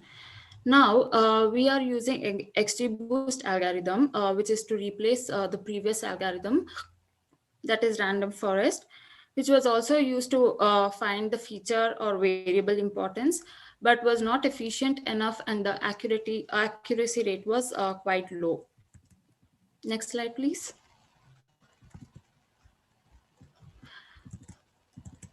Okay, coming to advantages, it is really fast in execution and gives high performance because it uses parallel processing. It also has inbuilt regularization, which prevents the overfitting. It means it just adds the penalty score every time the model is overfit. In the figure, we see that there are a couple of crosses and circles which has to be segregated into two different categories. But if you look at the rightmost, we see it is very complicated and it is forcefully overfit, which is too good to be true. If we look into the left side graph, we see by simple just drawing a straight line is segregated to two classes, which is too simple. And that's why we want an appropriate model which fits accurately, but with a little miscalculation is also fine. Then coming to missing values, XGBoost can handle missing values like our data doesn't have all the appropriate values. It might have none values or missing values which can be handled. Next slide, please. Okay, coming to the limitations, XGBoost expects all the input variables to be numerical, but our data doesn't have all the numerical values. So we have a solution. We use mean target encoding, which converts all the non-numerical values into numerical. And this output can be taken as input to the XGBoost. We also have the output, which is the target variable as case duration, which has 5 categories, that is half year, 1, 1.5, 2, and 2 years, which is then converted into numerical, and then the model prediction is done. Next slide, please. Here we can see the feature importance along with the importance score for all the features. We can see that the defense average case duration has an approximate of 30% of importance. Next is the DA's case load with approximately 10% of importance score, and so on. So this gives us a basic understanding on what features are really important for the prediction of the model. Next slide, please. Coming to learnings, as a team, we have learned various data science modeling techniques and its real-time implementation. For example, XGBoost and mean target encoding. We have learned Tableau software using RServe. We have learned how to coordinate in the team in the virtual environment. We have improved our presentation skills, wherein we had to give weekly presentations along with the team. And then we have definitely learned the time management. Next slide, please. This concludes our presentation. Thank you. We are open for any questions.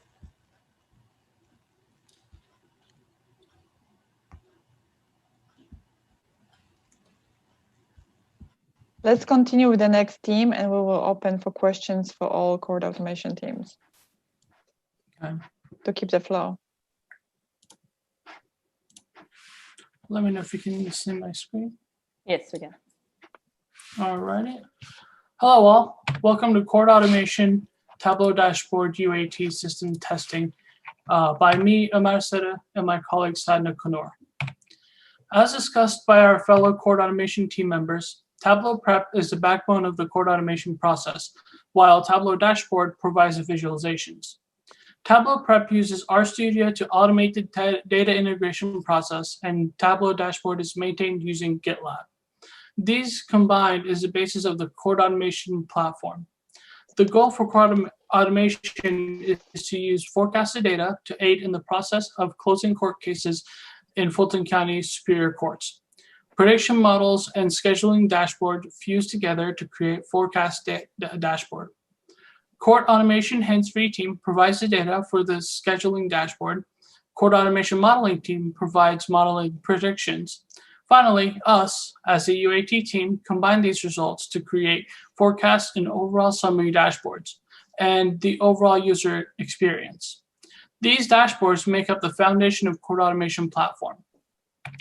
To summarize the Court Automation UAT project, Fulton County uses Tableau as a user interface. Our project was in phase 3. We performed user acceptance testing to finalize the dashboard.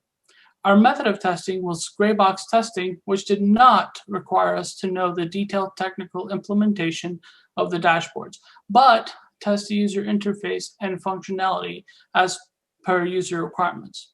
We also created a dashboard specifically for code automation hands-free team called System Testing Dashboard. We have provided our final recommendations moving forward. We documented the process to help the future users of the dashboard. Lastly, the dashboard helped achieve the goal of reducing case duration, intern caseload for Judge Thomas A. Cox Jr. and Michael Womack. We used Agile methodology approach to framework our process. Reasons being that it allowed us to embrace consistent changes, building frequent deliveries, forming face-to-face conversations, and seeing the impact of working software even if it is not finalized, allowing for simplicity, empowering self-organized teams. Our process for user acceptance testing was as follows: analyzing business requirements, creating user acceptance testing scenarios, preparing test data, then making changes to the dashboards, recording test results, and finally confirming business objectives. Since we used Agile methodology, this process was rinsed and repeated throughout to reach the final results. Some of the highlighted changes are: the buttons are now interactive for inter-tab navigation. The look and feel of the dashboard have been improved. UI elements have been updated for better data representation and overall user experience. Data accuracy has been certified. Uniformity was ensured amongst all tabs. User requirements were matched with the dashboard. Finally, the sign-off was obtained from the project sponsors and final clients. Data integrity is the easiest ways a system can malfunction. The data must be in correct format in order to create the models and forecasts. For example, if the data is supposed to be containing a specific date, it cannot contain any other information like names or numbers, etc. If it does, either the model will portray extreme cases or it will not work at all. To mitigate these issues, we created a dashboard called System Testing Dashboard. System Testing Dashboard was created to ensure that the data automation process was working without hiccups, allowing for code automation hands-free team to quickly track down the bugs in the system. We realized that the most important feature for a system testing dashboard would be simplicity while giving the most amount of relevant information possible. These charts check whether any data is duplicate values or missing values. If there are, the system sends email notification alerting to user. As was just explained, we've made significant changes to the dashboard. I'll walk you through some of these changes. Parts of the pictures have been blurred to protect sensitive information. A few generic changes made to all the dashboards include improving the dashboard's look and adding buttons on each dashboard to navigate between them. The pictures on the top show the dashboards before the changes, and the pictures below show our changes made to the dashboards. The homepage dashboard has been completely modified from its previous version to make it look fresh. Next slide, please. The overall summary dashboard has been modified to clearly distinguish the open case details from the closed ones. In-jail person count has been added. The filters on the left of the dashboard make it easier to filter the dashboard data according to the user's choice. Next slide, please. The forecast summary dashboard has been changed to display counts of people committing crimes like murder, armed robberies, sex crime, etc. The graph highlights the case journey against a forecasted date. The solid black line continues vertical line. For example, if the graph ends before the forecasted date, then the case is on track. If the graph moves past the forecasted date, then the case needs to be worked upon quickly. Next slide, please. The scheduling chart dashboard has been greatly simplified. Since the last event, the left graph shows all the case numbers against average days. The right graph shows the case journey and the related calendar code through the journey from indictment date to the run date. Next slide, please. The motion spending dashboard has been a new addition. This dashboard helps the client by providing the details of cases in pending motion. Apart from these dashboards, we have made some minor changes to the other dashboards available for our clients to use. Next slide, please. The roadmap shows our Fulton County code automation journey from the beginning. We were onboarded into the project in the last week of August. By mid-September, we had familiarized ourselves with Tableau by completing the necessary Tableau e-learnings. By the end of September, we finalized our UAT test plan template. Come October, we modeled our use cases and had begun working on the dashboard changes. System testing began and continued till mid-November. Final deliverables of the project were ready by mid-December, and today on the 18th, we are ending our journey with this presentation. Next slide, please. Our journey would not have been successful without our clients, Judge Cox and Micah's constant feedback, and the support from our manager, Justyna, and sponsor, Terrence. Without the able guidance of our mentor, Michael, we would have been lost in the project. Also, I take this opportunity to thank our fellow code automation teams, Hands-Free and Modeling, without whom the project would not have been completed. Next slide, please. Lastly, the Capstone project has been a great learning experience. Apart from understanding Tableau basics, a new skill that I learned throughout my journey that adapting my passion for learning and having an open mind to finding new solutions is absolutely critical. Handling tricky requirements and scope creep with proper project management and communication skills is important. I learned it was imperative to be flexible with the clients and say no when required. Furthermore, all of us have been impacted by the pandemic in one way or other, and working through the pandemic has been the most significant learning experience this year. Through user stories, we created not only basic charts and graphs, but we were also able to create an entire user experience. I learned the importance of simplicity and usability, as well as how detrimental colors are to the user experience. I have also learned what separates a professional and academic documentation looks like. It was also great to see how similar they can be as well. It was a real eye-opening experience on the importance of communication, especially when it came to talking/emailing with superiors. The importance of time management plays into that as well. Trying to communicate at odd hours is difficult, so it taught me to plan communications better. We have now come to the end of our presentation and are now open to any questions. Thank you.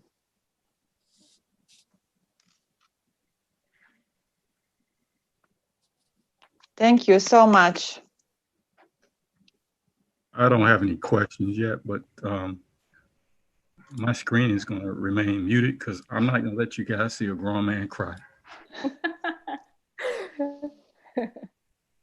I'm going to miss you guys a lot. I really appreciated this team and all the hard work you guys did. If there are any questions about Tableau Prep or any of the slides, please let us know.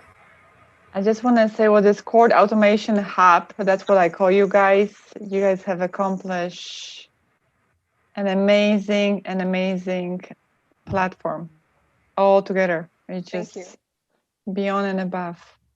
Thank you. I'm so proud of you. Yes, and I'm with Terrence. You guys are gonna make me cry.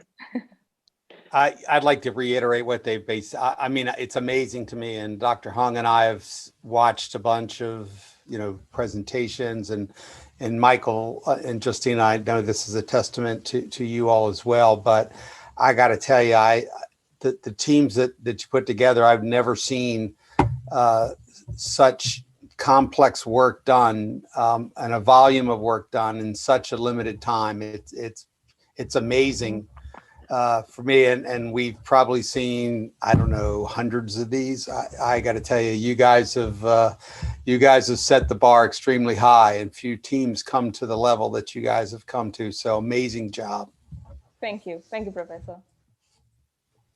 Not only, Sorry, what I want to add to Professor Martin said is, Justyna has told me this is a very high profile project, right? Because we have a judge on board. It's a high visibility, and at the same time, we know every project like this is a high risk to fail, right? If our students are not up to the job. So I do appreciate Justyna, Michael, all the teams there. Make sure our students not fail, push them to do their best, help them on track. So I'm very glad at the end, George, you're not disappointed. Thank you. Thank you for giving us such wonderful students. And I know Micah didn't have a chance to speak earlier because I'm very, I don't want to cry. I want to jump out of my chair because I'm very excited. You all are really on the cutting edge. This is a big time problem. And you all are adding the contours of a great solution here. So I'm just very excited. So I know Micah wanted to say something as well. Well, I just want to thank you guys. This is awesome. I'm like Terrence. I think I did shed a couple tears. I've watched this come from the beginning, and you guys, this presentation was awesome. Congratulations to you all. Thank you so much for making my job easier. Good luck and Godspeed and happy holidays to everybody. Thank you. Thank you, Micah. Thank you all. Justyna, I'm sorry, I'm a lawyer in the microphone. There's an attraction, but you guys, when you go into private industry, I think that as your professors have said, this is the type of problem that you will really find in industry. They're not going to give you some softball problem. This is a very complex problem involving people, systems, and the overlay of the Constitution, the Sixth Amendment, the right to a speedy trial. All of these concepts are molded together in the contours of this problem. And you all have set this on course. And as I described early in this process to Terrence, we talked about the fact that, hey, I need something that will allow me to take this airplane from Atlanta to San Francisco and know exactly where I'm going to land. So you guys have given us the tool that we need to help manage these cases, and I appreciate it. Thank you, Judge. Thank you.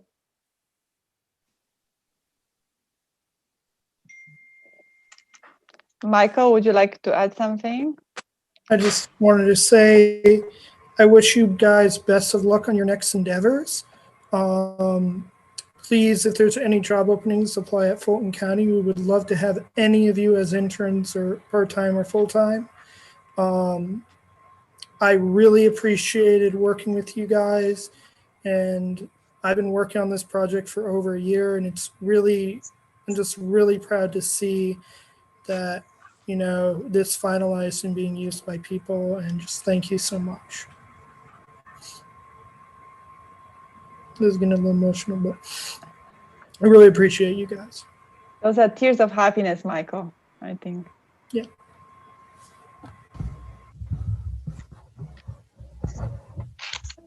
Do you guys see what you guys have accomplished? You can have no better comment than to say your clients telling you that you have exceeded what they thought you were going to get done. So take that and hopefully the lessons that you've learned here, as others have said, as Judge Cox had said, is that the people that can dive headfirst into these problems and solve problems, you will be successful in life. The people that run away from problems, you're not going to be so successful in life. So kudos for you for diving into it and figuring it out and struggling and going through that whole thing, because your clients telling you what a wonderful job you got at the end, is, I can tell you, is better than any paycheck you're ever going to get. So a great job, guys. I'm really proud of you. Absolutely. Thank you. And also, I would like to acknowledge Mr. Terrence for dividing this project into 3 teams, because that was very essential. Each team was able to focus on the particular challenge, and they were able cohesively work with each other and bring this beautiful platform. And working with the SME, with Micah, every week on every single detail was essential part of this project. And the meetings with Judge Cox on Friday, getting those inputs, that was very important. So the collaboration that took place to create this project was enormous.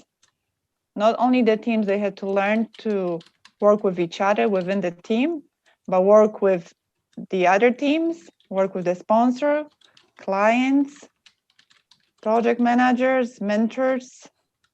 So really a great job, guys.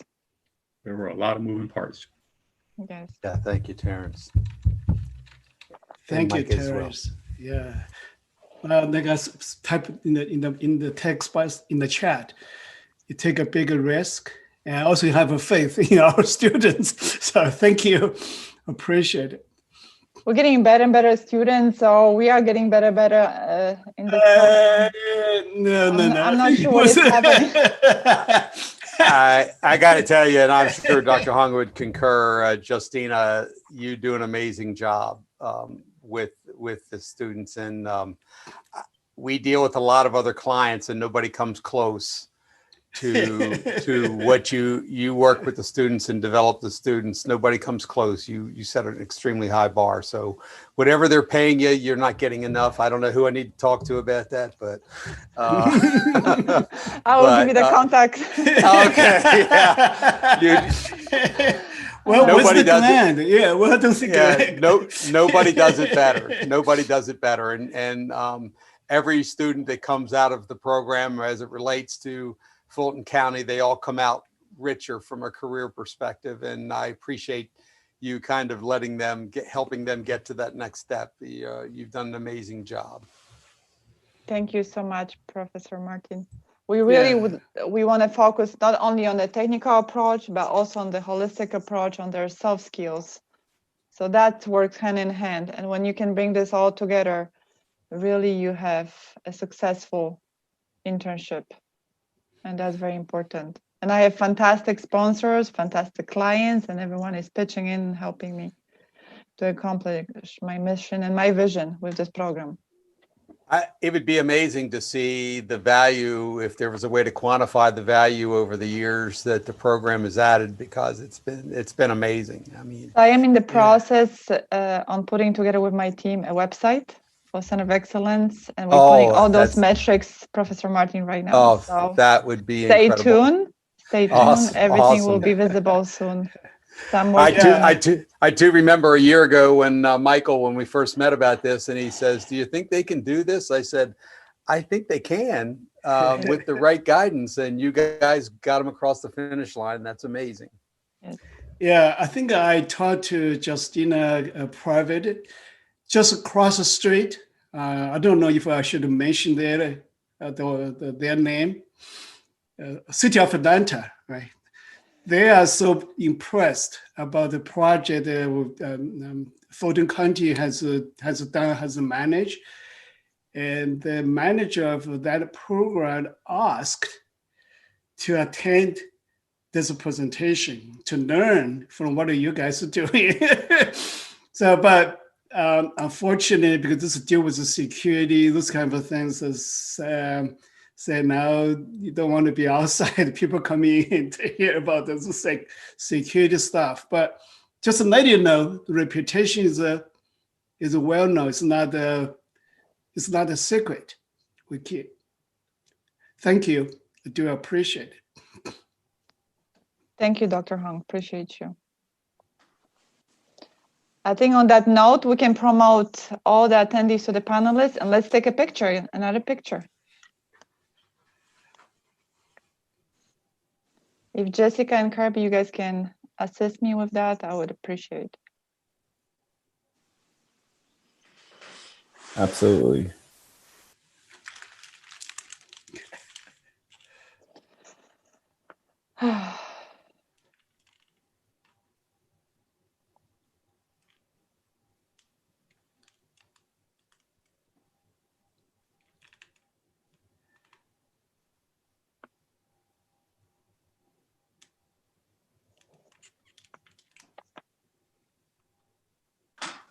Hopefully one day Fulton County will have own innovation hub.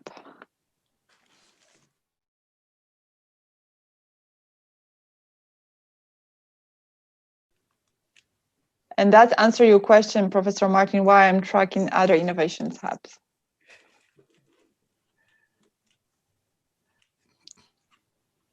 Okay, wonderful. Kirby, you need to show yourself too. I need you in the picture. Yes. So Kirby's he's a big help. He's my like right hand. All right, is Micah. everyone's... Micah, go ahead. please hold on 1 second. Micah. Yes, I need you there. Yes.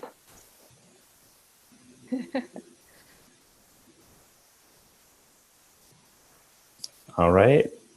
So this is the first set of pictures for the, it's going to be 2 sets. This is the first one, 3, 2, 1. Awesome. And then the second set, 1, 2, 3. Fantastic. Justyna, will we get this picture?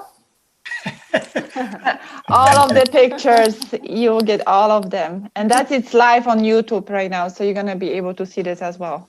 Okay. So we went live. Judge Cox, were you on the picture as well? Yes. Because I've seen you have turned off your camera for a second. So I want to make sure we haven't missed you. And this is going to be on YouTube, Justyna? Yes. I'm going to post everything on LinkedIn so everyone will be able to see it. So definitely. And then also I want to mention that we're going to work on that article on LinkedIn for court automation teams. So stay tuned. We're going to get in touch. So everyone should extend the hand and pat yourself on the back for great job. Awesome job, everyone. Excellent. We did all that virtually. COVID did not stop us, seriously. I mean, this is unheard, what happened and what took place. It's unbelievable. I'm so proud of you. And please stay in touch and let us know what is happening in your life, when you guys are going to get your jobs. You guys need some recommendations. And I have lots of recruiters already calling me, so please give me a heads up. Yeah, I think they definitely want to take the offer. Yes, but please give me a heads up because real. sometimes it takes time for me to remember who is, because I have recruiters calling me from previous semester and previous semester. So sometimes I just need to look at it on my database. I'm like, hold on 1 second. So yeah, you need, especially this is a high profile. That was George. This is not like this is real. This is not a class assignment. Yes, but every single team, the court automation, Tableau and Dream Team, everyone did an amazing job, and procurement, and every single team did an amazing job. So there's a great future for every single one of you. Can I insert here for a minute? Absolutely, Mr. Terrence. If everybody could unmute their mics, I think we should offer up Justyna and Kirby and Jessica a round of applause. You guys have no idea what goes into this day and night. So on the count of 3, we're going to give them a round. Hold on. This is for Kirby, Justyna, and Jessica and her team for what they do day and night for this program. So on the count of 3, we're going to give them a round of applause, please. 1, 2, 3.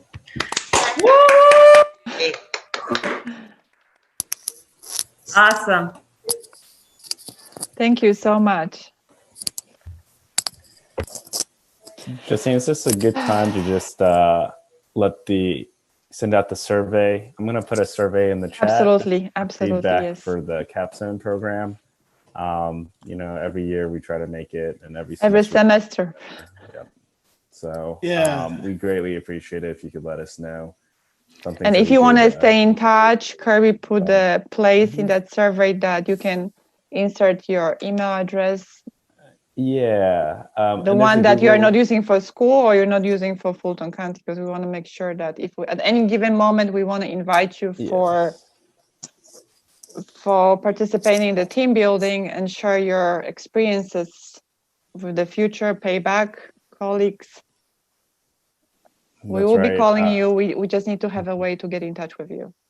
That second, the second chat message is that Google Sheet. So you can indicate if you would like to participate as a Q&A panel participant, like we've done before, and we can do all this without the help of our alumni as well as the sponsors.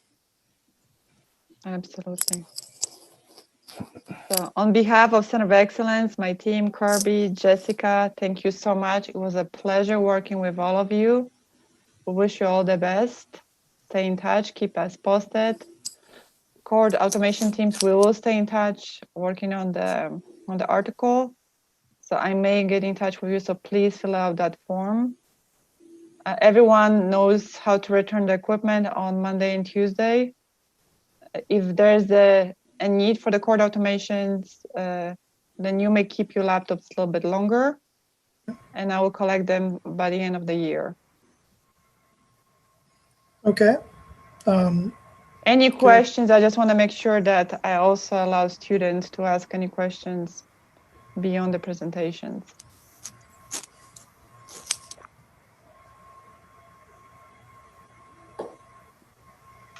Questions, feedback? How it feels to complete the program entirely virtually? Well, we'll not know what to do next now. We'll have a lot of free time. We'll be like, oh, Michael's not calling us today. What are we going to do? Yeah, I'm intentionally trying to not to call you guys on that note. Oh, Michael, you have a Nobel Prize in that. There's going to be an email from Justyna. If any of you guys have on Tableau, there's going to be an email from Justyna about how to uninstall it. So just pay attention to your guys' emails. Yes, and that email will come through today because we want to make sure everyone knows how to uninstall Tableau on your computer. Yeah, it's super easy. Anybody else wants to share the experience, how it was to work virtually? I just want to tell the students that, and I've told other students this, is that what you've experienced is going to be a big slice of what the new world is going to look like. A lot of people, senior executives that I talk to around Atlanta, they are moving 70% of their workforce to virtual. So you had a valuable learning experience, and I told others I would not hesitate to put this virtual project that you worked on in your resume, because there's a lot of people, as Dr. Hung said, that haven't done well in that space, but you've now worked on and developed a tool that is going to be required in a lot of industries going forward. So I know it was a struggle, and I know it was all part of the learning, but the new world is going to look a lot like what you just did. Mm-hmm. Yes, Professor Martin. And also we mentioned to them, when you're going to put this in your resume, and I have shown to some of the teams, make a timestamp within the YouTube so that your future employee, they don't have to watch entire presentation. They can point it out to exactly where you are presenting. And that makes sense. Use that, put this on your LinkedIn, and exactly use that timestamp. It's very important. It will open lots of doors for you. And having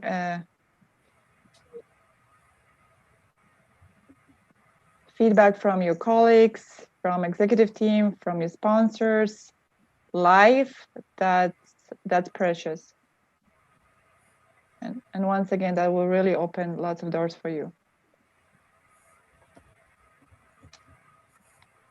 Any funny stories that someone wants to share during this virtual learning experience?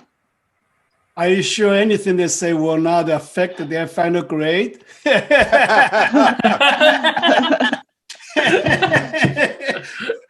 if we say that, then I'm sure they can say it. No, I'm just kidding. I would like to go. I don't have a funny story, but it's been a great journey, and it's I mean, apart from all the good work that we did, it's like losing my mini family, which I've been a part of for like 6 months. And it was obviously a great experience collaborating with not only the code automation team, but with the sponsors, Judge Cox and Micah, and the professors as well. And this is, so some of our, as you know, some of us had our graduation today. So it was kind of like a mixed bag of emotions, because it was like an end all, like I even graduated, and then I had to give my final presentation here. So, it was like, okay, it kind of sinked in that everything is kind of ending for me. So, and I'm really grateful to Justyna for being so accommodating, because there were some times schedule changes and clashes with the graduation ceremony, and she adjusted it for us. So, I mean, there have been many times when the Fulton County team has been so accommodating, and I'm really kind of grateful for that. Thank you, Anu. Thank you so much. Thank Thank you for sharing. you, Justyna. Thank you. Thank you. Savan, do you want to share your story where I had to pull you from the graduation to join the call with the vendor? I mean, yeah. Well, before when the vendor kind of wasn't just responding to like, you know, some of the emails we had, but yeah, Justyna was just calling me kind of multiple times. I had to open the big guns for the vendor, huh? Yeah, basically. But yeah, it was pretty interesting. So, but you were able to join, and we made it happen. We made it happen, yeah. So yes, we got to be able to do that. I'm graduating. I cannot do it. I'm like, just join from your phone. We need to close this up.